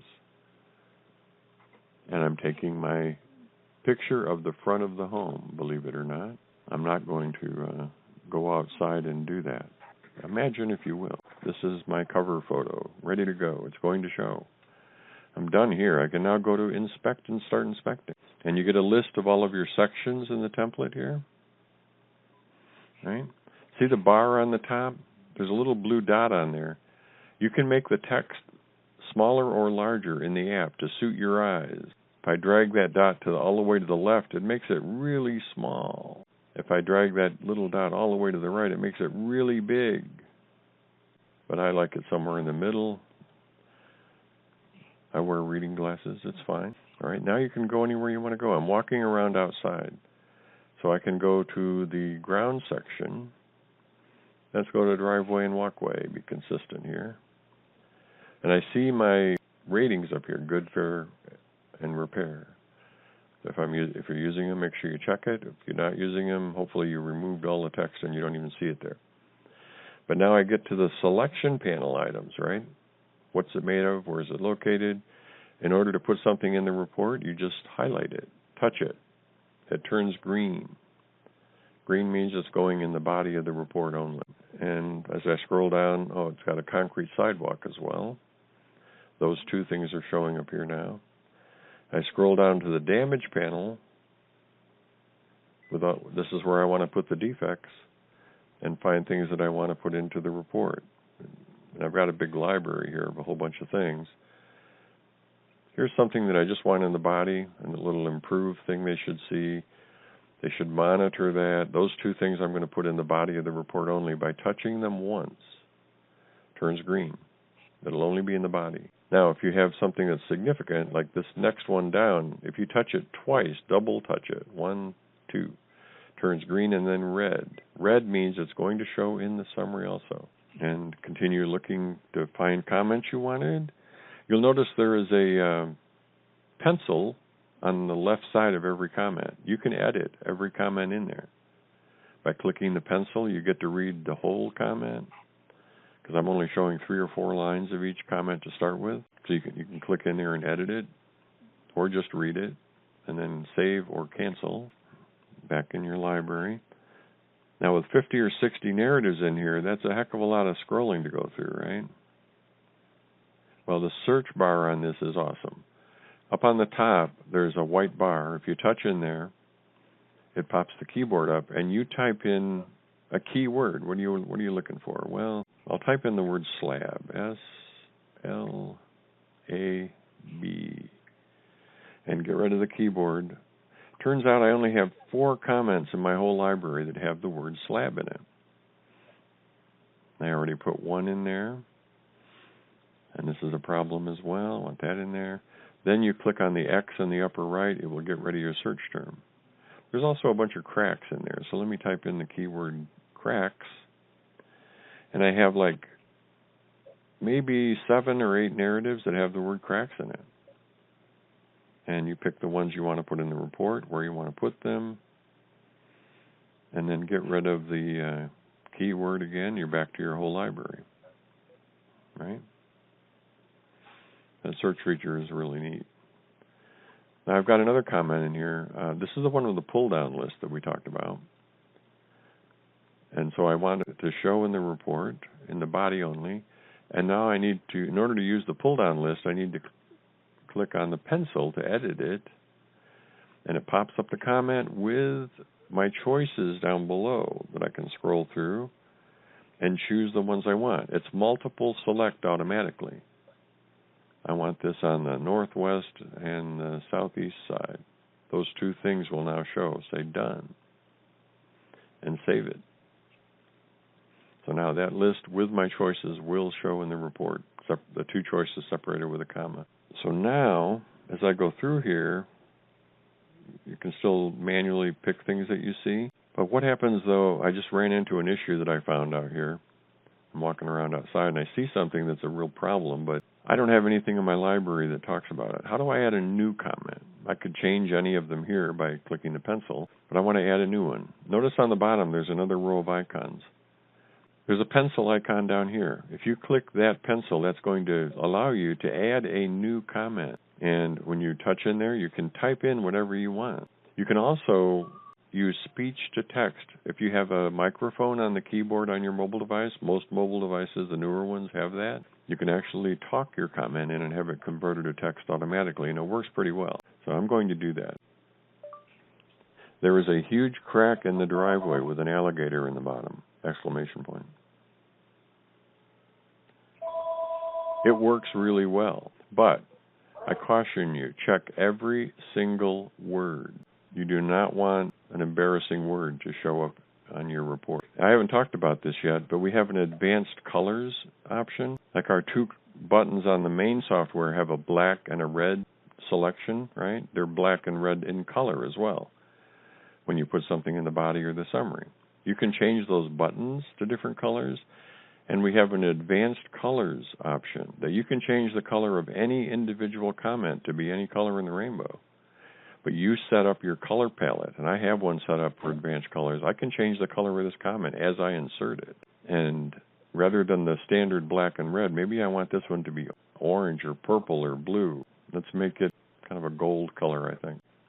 Now, that comment will be gold. It put the number 4 in brackets. That tells me I know gold is the number 4 color, and save it. And then it says, do you want it in the selection panel or the damage panel? Because I got 2 panels in this section. Let's go to the damage panel, and I want it in the summary.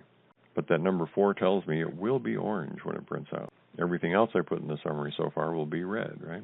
So adding a new comment.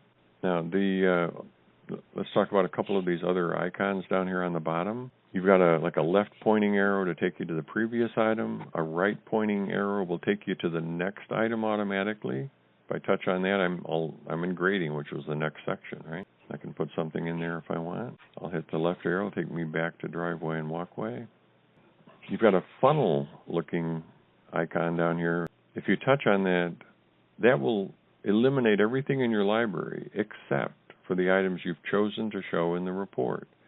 So at a glance, I can see what I've put in the report so far without seeing all of the other comments I didn't put in on a big library. And at a glance, know what I've said about something. Okay, I've said enough about that.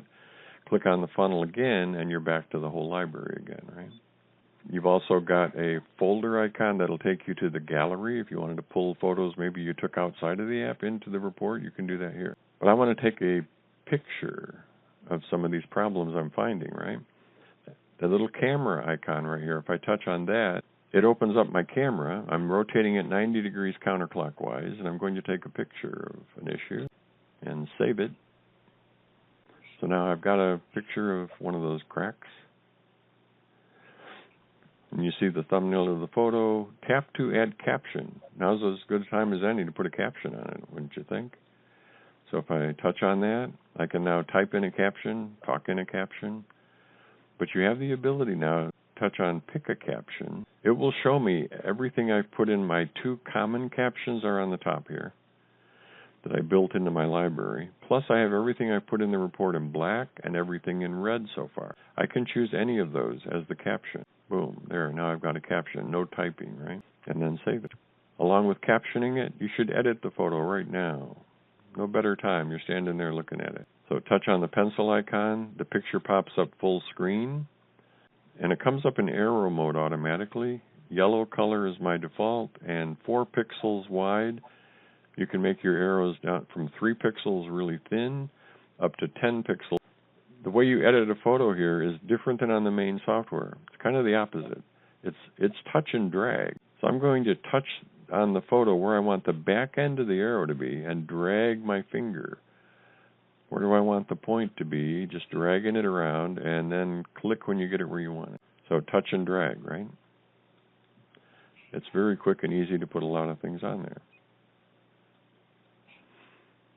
Also, you put something in the wrong place, it's got an undo button. You can step back through everything you did. Maybe you don't want an arrow on this. Click on where it says arrow. You can do a circle, rectangle, oval, straight line. Let's do a circle. Touch the center of the circle, drag your finger, right? If you don't like the color on the background, we give you lots of colors to work with. Touch and drag. You can add text on the surface of the photo. I caution you, this is the 3rd time you're going to say the same thing. Be careful. But there are occasions when that becomes important to be able to put text right on embedded on the surface, right? You can rotate photos. When you're done, though, just hit save, and it saves it. And now I can hit the back button, back in driveway and walkway, walking around, continuing to work. What about video? Video can be really powerful. There's a video icon down on the bottom. Looks like a film strip, right? And video can be important showing movement, water running, toilets flushing, anything you want to show, or something moving that shouldn't be moving. Also, for sound, video picks up your voice, sound, as well as showing you the video that you're capturing. For example, you walk up to part of an HVAC system, and you can tell there's something seriously wrong. It's making, like metal-to-metal contact somewhere. Big issue. And the client may not be there with you. Well, taking a still picture of it, how much good is that going to do you, really?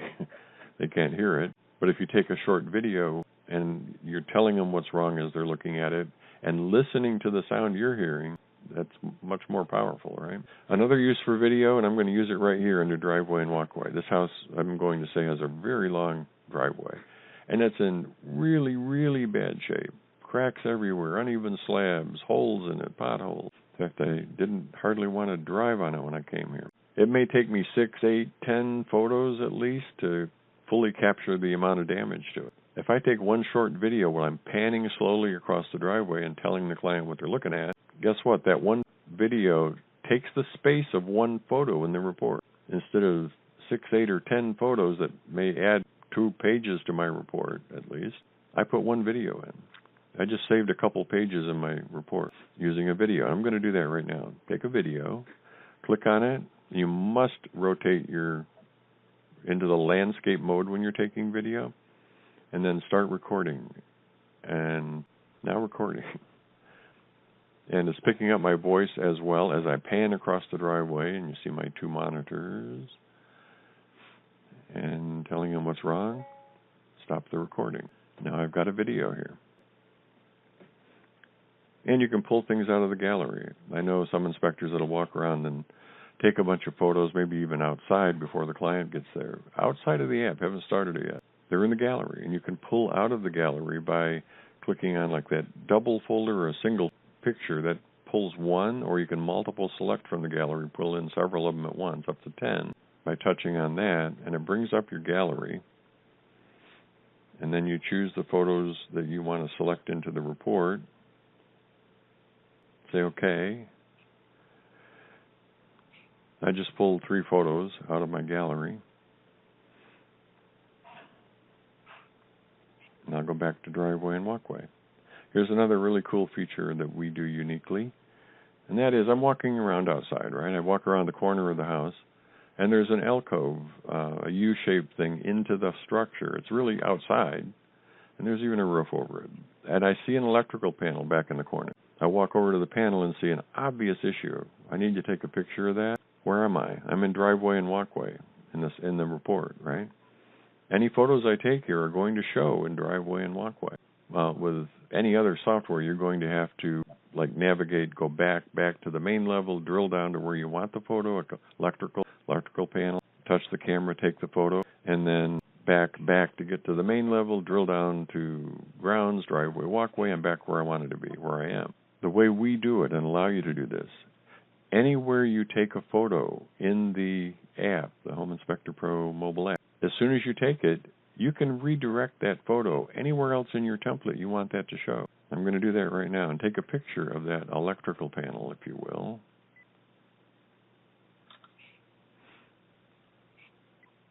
And save it. So now I have that last photo I took is of the electrical panel. Imagine, if you will. The way you can reassign it immediately is double touch the photo itself. So touch. It pops up and allows you to redirect it anywhere you want. Electrical panel, save it. Done. That photo is gone from driveway and walkway and will show under electrical panel. I can't tell you how cool a feature that is. I've talked to some Florida inspectors that in the middle of July and August in Florida, and you're in an attic doing the attic inspection. It's 150 plus degrees. You don't want to spend a lot of time there. And he finds issues with the attic, and he finds other issues that don't belong in the attic, maybe plumbing, electrical. He wants them in their own section.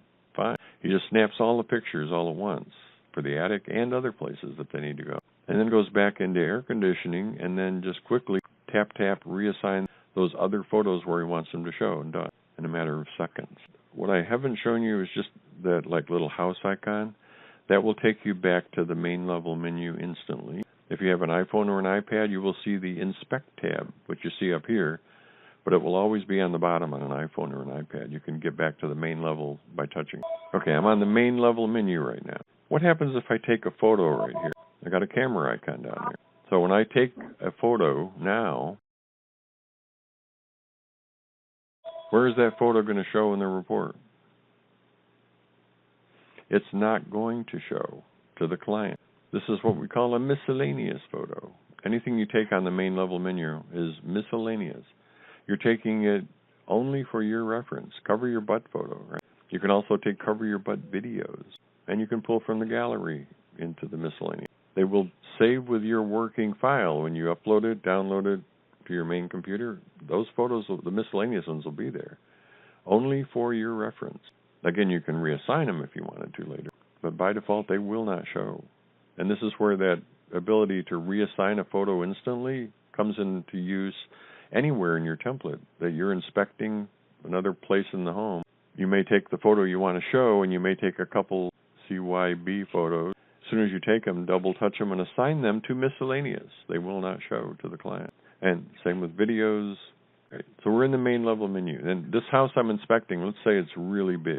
And I've already inspected the water heater. I'm done with it. Well, it's 20 minutes later on another level, and I open a door and there's a second water heater. Okay, well, I need to inspect it. So I can go back to the first water heater, the one I already finished with, and put new comments in under water heater and describe in detail in the narrative exactly which water heater it belongs to and what's wrong. Or because, as I mentioned previously, you can duplicate anything in your sections here by long pressing on the mobile. So if I touch water heater and hold my finger on it for a second and a half, it pops up copy of water heater. I don't want it to be called copy of water heater, so I can change the name right here. Get rid of copy of. I think I'll change it to water heater 2. And then copy WO without selections. If I've already put selections in there for the first water heater, I don't want those selections to those defects to be automatically transferred to the second one without even inspecting it, right? So copy without selections. Now I have the original water heater and a second one that I can now go into and just inspect on its own merits and put comments in wherever you think is appropriate. And hit back to get back to the main level. And you can duplicate anything. I've already broken out some bathrooms back on my main template, but you can now long press any of those, create another bathroom, another bedroom. Interior areas, if you want to break out, a family room special, you can duplicate interior areas, make a family room. Maybe there's an attached garage and a detached garage. Duplicate garage. Whatever you need, HVAC, 2 of them, 3 of them, no limits. All right, here's something cool. I told you about the camera, takes miscellaneous photos, miscellaneous videos, pull from the gallery. The other button I need to talk about is the leftmost one, and I think that's a big one. This is a summary button. Let's say you're done with the inspection, think you're done, you're ready to leave. The client's there with you, maybe not walked around with you the whole time.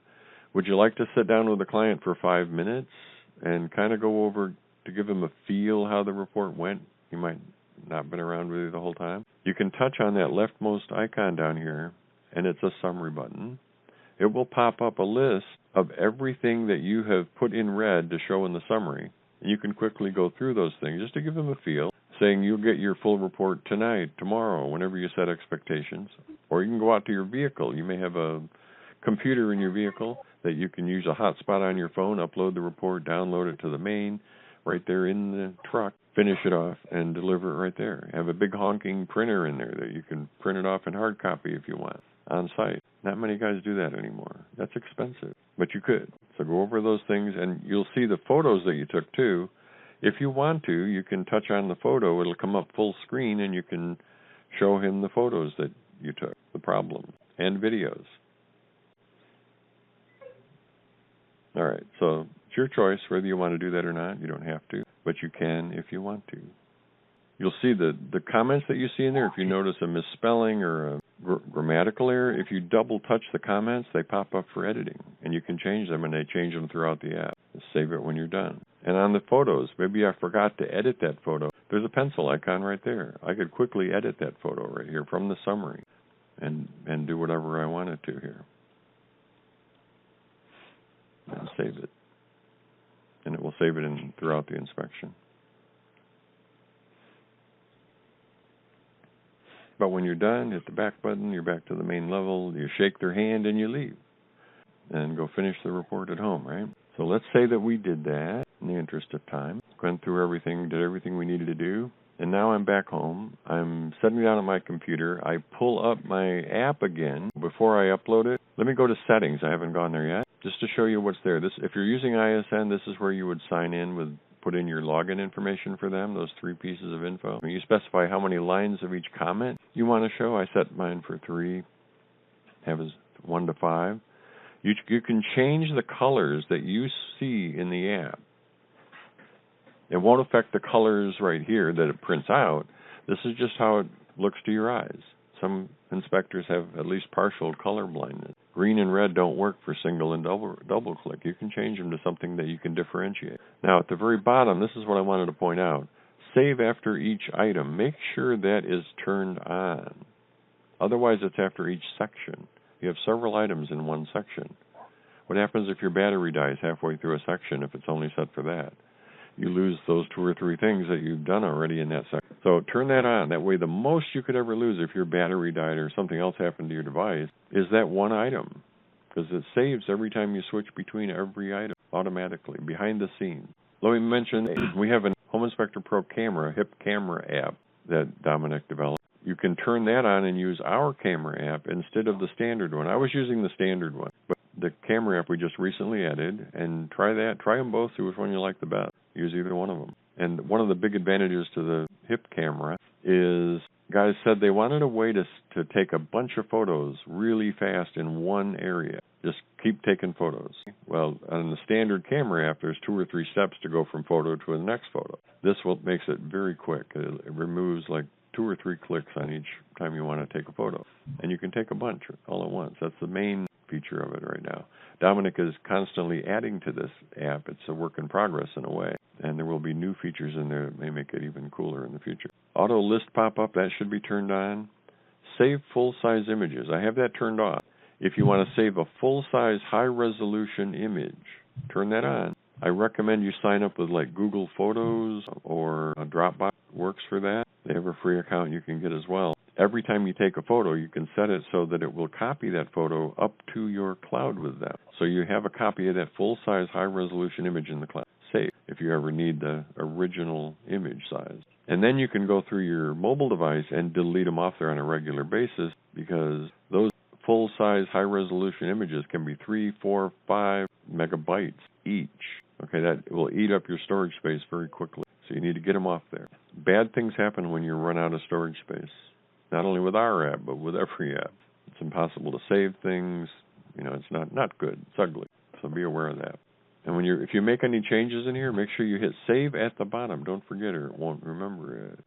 All right, let's go back to the sync tab. I'm home now. I need to finish this off. Pull out my phone and go to the sync tab, and on the bottom there's an upload button.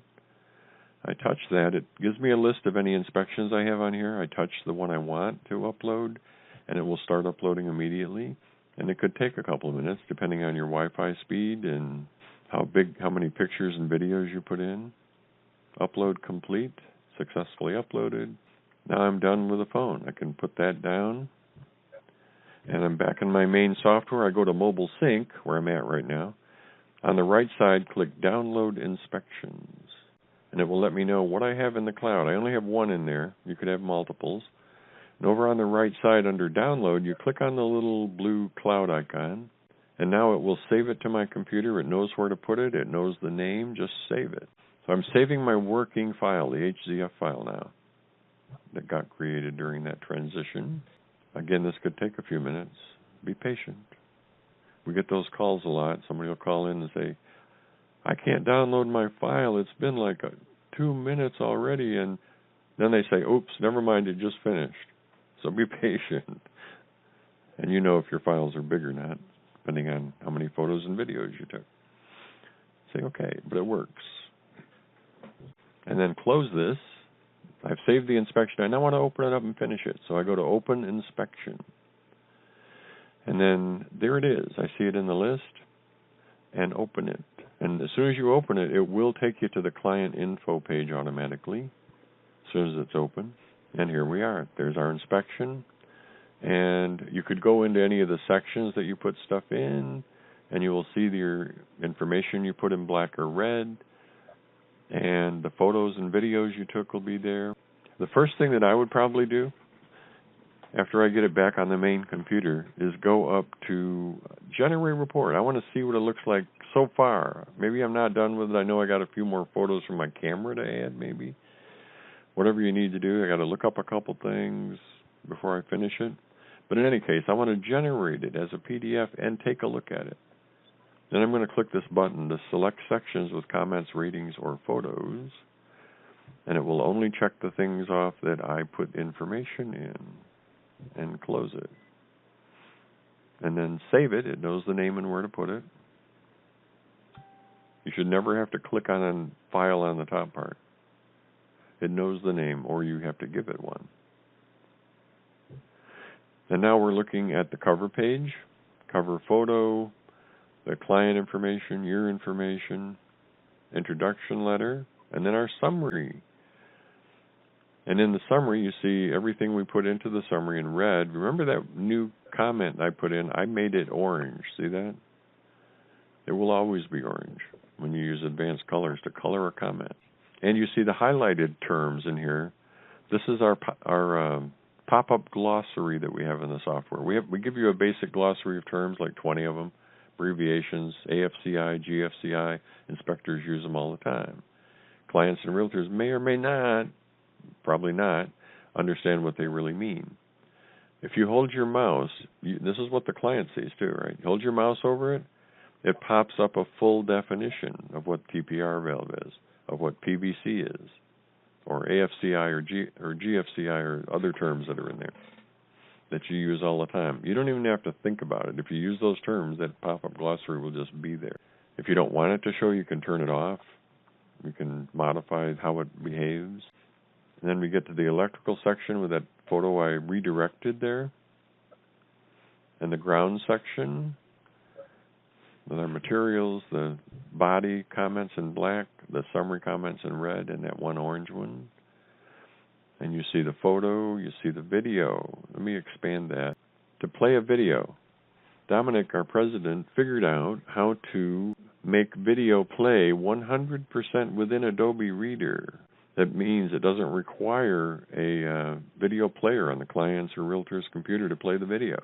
Touch on that. It says click to activate. It'll give us a play symbol, and then you click on that play button, and it will start playing. I'll turn my speakers up so you can hear my voice. Now recording. And it's picking up my voice as well as I pan across the driveway, and you see my two monitors. All right, so that's video playing in Adobe Reader. You can right-click on the video and go to full screen multimedia as well. And continue down through to see the other photos and problems. Water heater, pop-up glossary again. And then at the very end of the report is a glossary of only the terms you used in the report, not the whole glossary. If you didn't use the terms, they just won't be there. And of course, you can click on any of the sections here to jump back to the cover page. When you're done looking at it, close the PDF. You're back in the report. You can do anything you need to do to finish it off. And when you're done and you think you've generated it the last time, you're happy with it, how can you deliver it to the client? There's multiple ways to do that. One way is, if you're using a mobile device, you have to have our cloud service. So you could use the second part of the cloud service. There's two parts. One is synchronizing between the mobile and the main software, and the other part is report delivery. You can go to Upload Report on the top menu and upload report to client via the Home Inspector Pro Cloud. And then you choose who you send it to. Send report to client, check the box. Send it to the agent, check the box. You can send it in just the default PDF, or you can also upload it in HTML format if you'd like. I recommend you do both. And then say, create and send report for current inspection. As soon as you do that, it's going to generate it again and upload it to your storage area on our server, the vault, right? And as soon as it gets uploaded to your cloud, an email gets sent out automatically to your client and the real estate agent, if you included them, letting them know the report is ready to view. You're sending a notification email. You're not sending a big email with a huge file in it of your report. In that email, it says your report is ready to view. Click here, and there's a link that they click on to take them to the report. They can view it, print it, save it, whatever they want to do. And the cool thing about it is you get notified immediately with an email in your inbox letting you know that they viewed the report. You have proof of viewership, right? And we store that finished report online a minimum of 5 years. That covers all state and province requirements. Create and send report for current inspection. Boom, all that happens. Now, that's one way of delivering. Another way is, if you signed up with ISN, you would click on Upload Report and upload inspection to ISN directly. And they do a lot of the same stuff that we do, which is upload in PDF by default. If you wanted to upload an HTML, you have to check that box. Do you want a backup of your current inspection, the working file on their server? That's something they just added recently, and we thank them for that. But it allows you to take your HZF file, your working file, and have that stored on their server as an off-site backup, if you will. No one will ever see it but you, and if it's there for you in the future, if your computer gets run over by a bulldozer on site or something. Upload repair request list. This is a feature that exists with ISN that they developed in conjunction with us. And this feature, the upload repair request list, is for realtors only, really. The realtors will love you for this. If you check that box, it'll bring up a list of everything you uploaded to the summary on the left-hand side of this window that you can scroll through. You'll see everything you sent to the summary. And as you can see, obviously, you see the photos that are associated with those comments. You decide what you want to send to the realtor to help them do their work of providing that repair request list for negotiations with the home seller and all that. They have to do that no matter what, but you're just going to make their job a lot easier. Send to ISN. You can manually select what you want to send to the realtor individually. You can also check a button up here on the top, select all items, and it selects everything in the summary. And maybe you decide, I don't want to send that one, whatever. You can also let them see some of the photos if you want. Select all photos, we'll select every one of them, or you can manually check some. And that will make their job much, much easier that they have to do and have been doing since the beginning of time. Because they always have to do that. Once they learn about this and you convince them to try it, they will never want to use another inspector that doesn't give them that capability. Create and send a report. Then ISN does the same thing we do, in that you upload the report to ISN, and then an email can get sent out to the client, the realtor, letting them know it's ready to view. They click on the link and go view it, print it, save it. You also get notified with an email in your inbox letting you know they viewed it, proof of viewership again. And they store it for a minimum of 5 years as well, covering all state requirements. It's just the other things that they do that really make them valuable. Managing your agreement, getting it electronically signed, sending out emails on a regular basis to keep you in touch with your clients and realtors over time. So that's the second way. A third way is a way you always have, which is what happens when I'm generating the report. I'm saving the file as a PDF on my hard drive on my computer. It's a PDF on there.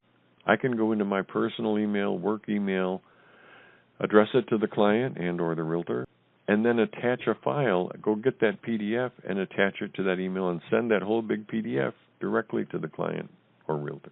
You always have that option. Those are the three major ways. Of course, you could always plug in a USB stick, copy the report out to the USB, hand it to the client. I do want to show you the cover page designer as well. So if I go to Report Settings on the top menu and go to Cover Page Designer, this allows you to completely change the layout of your cover page. You can move things around, make things not show, add new things onto the cover page. Like this logo from the software, I don't have mine inserted in the software. That's where it would show right now. But I can highlight that and actually turn it off on the upper left corner of this window. Uncheck for company logo, it disappears.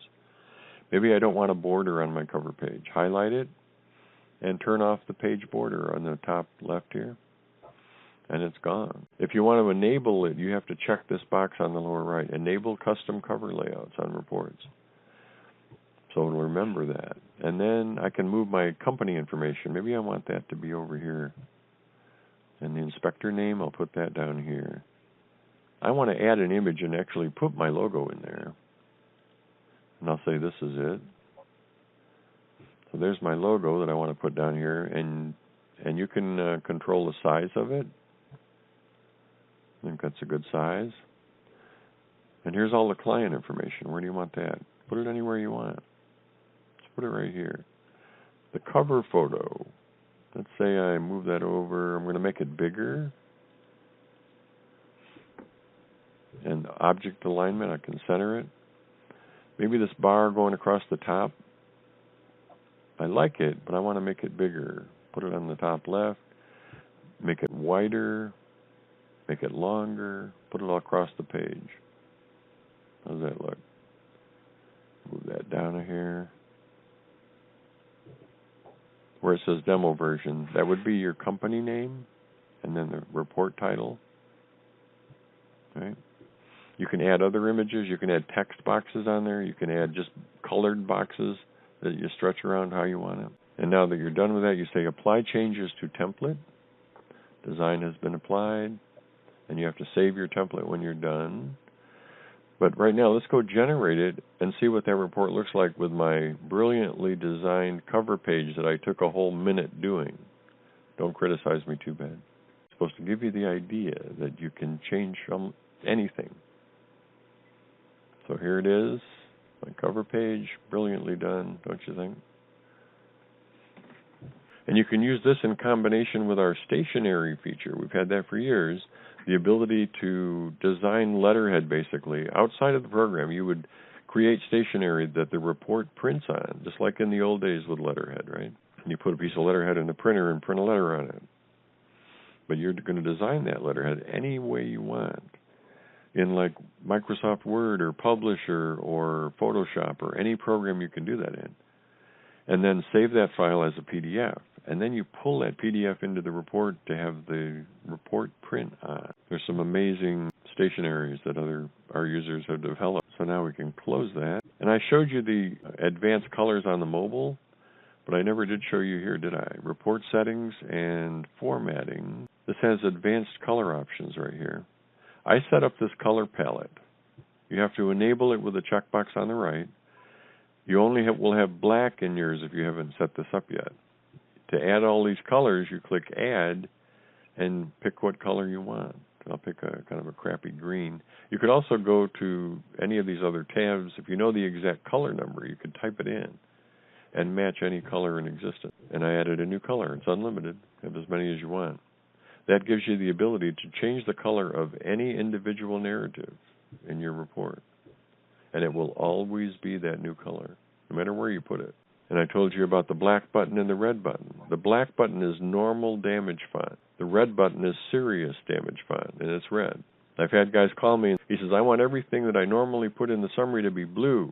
Okay, every time you put something under the red button, he wants it to be blue. Well, you change that right here. Serious damage font is the red button. And you see it's red now. I can make it any color I want. It's going to be blue. Maybe I'll make it bold. It'll stick out more. You can control what font you use. There's lots of them. You can choose the size of the font you want to use, make it bigger or smaller. Anything you put in the summary. And therefore, when you're in a comment, anywhere in your library, if you double-click a comment, not only can you edit it, notice this little door-looking thing. It gives you my whole color palette here. I can make it any color I want. And it will always be green. Even in the library, you'll see it there as green. And if I take that comment that's in green and put it in red, it'll be green, always.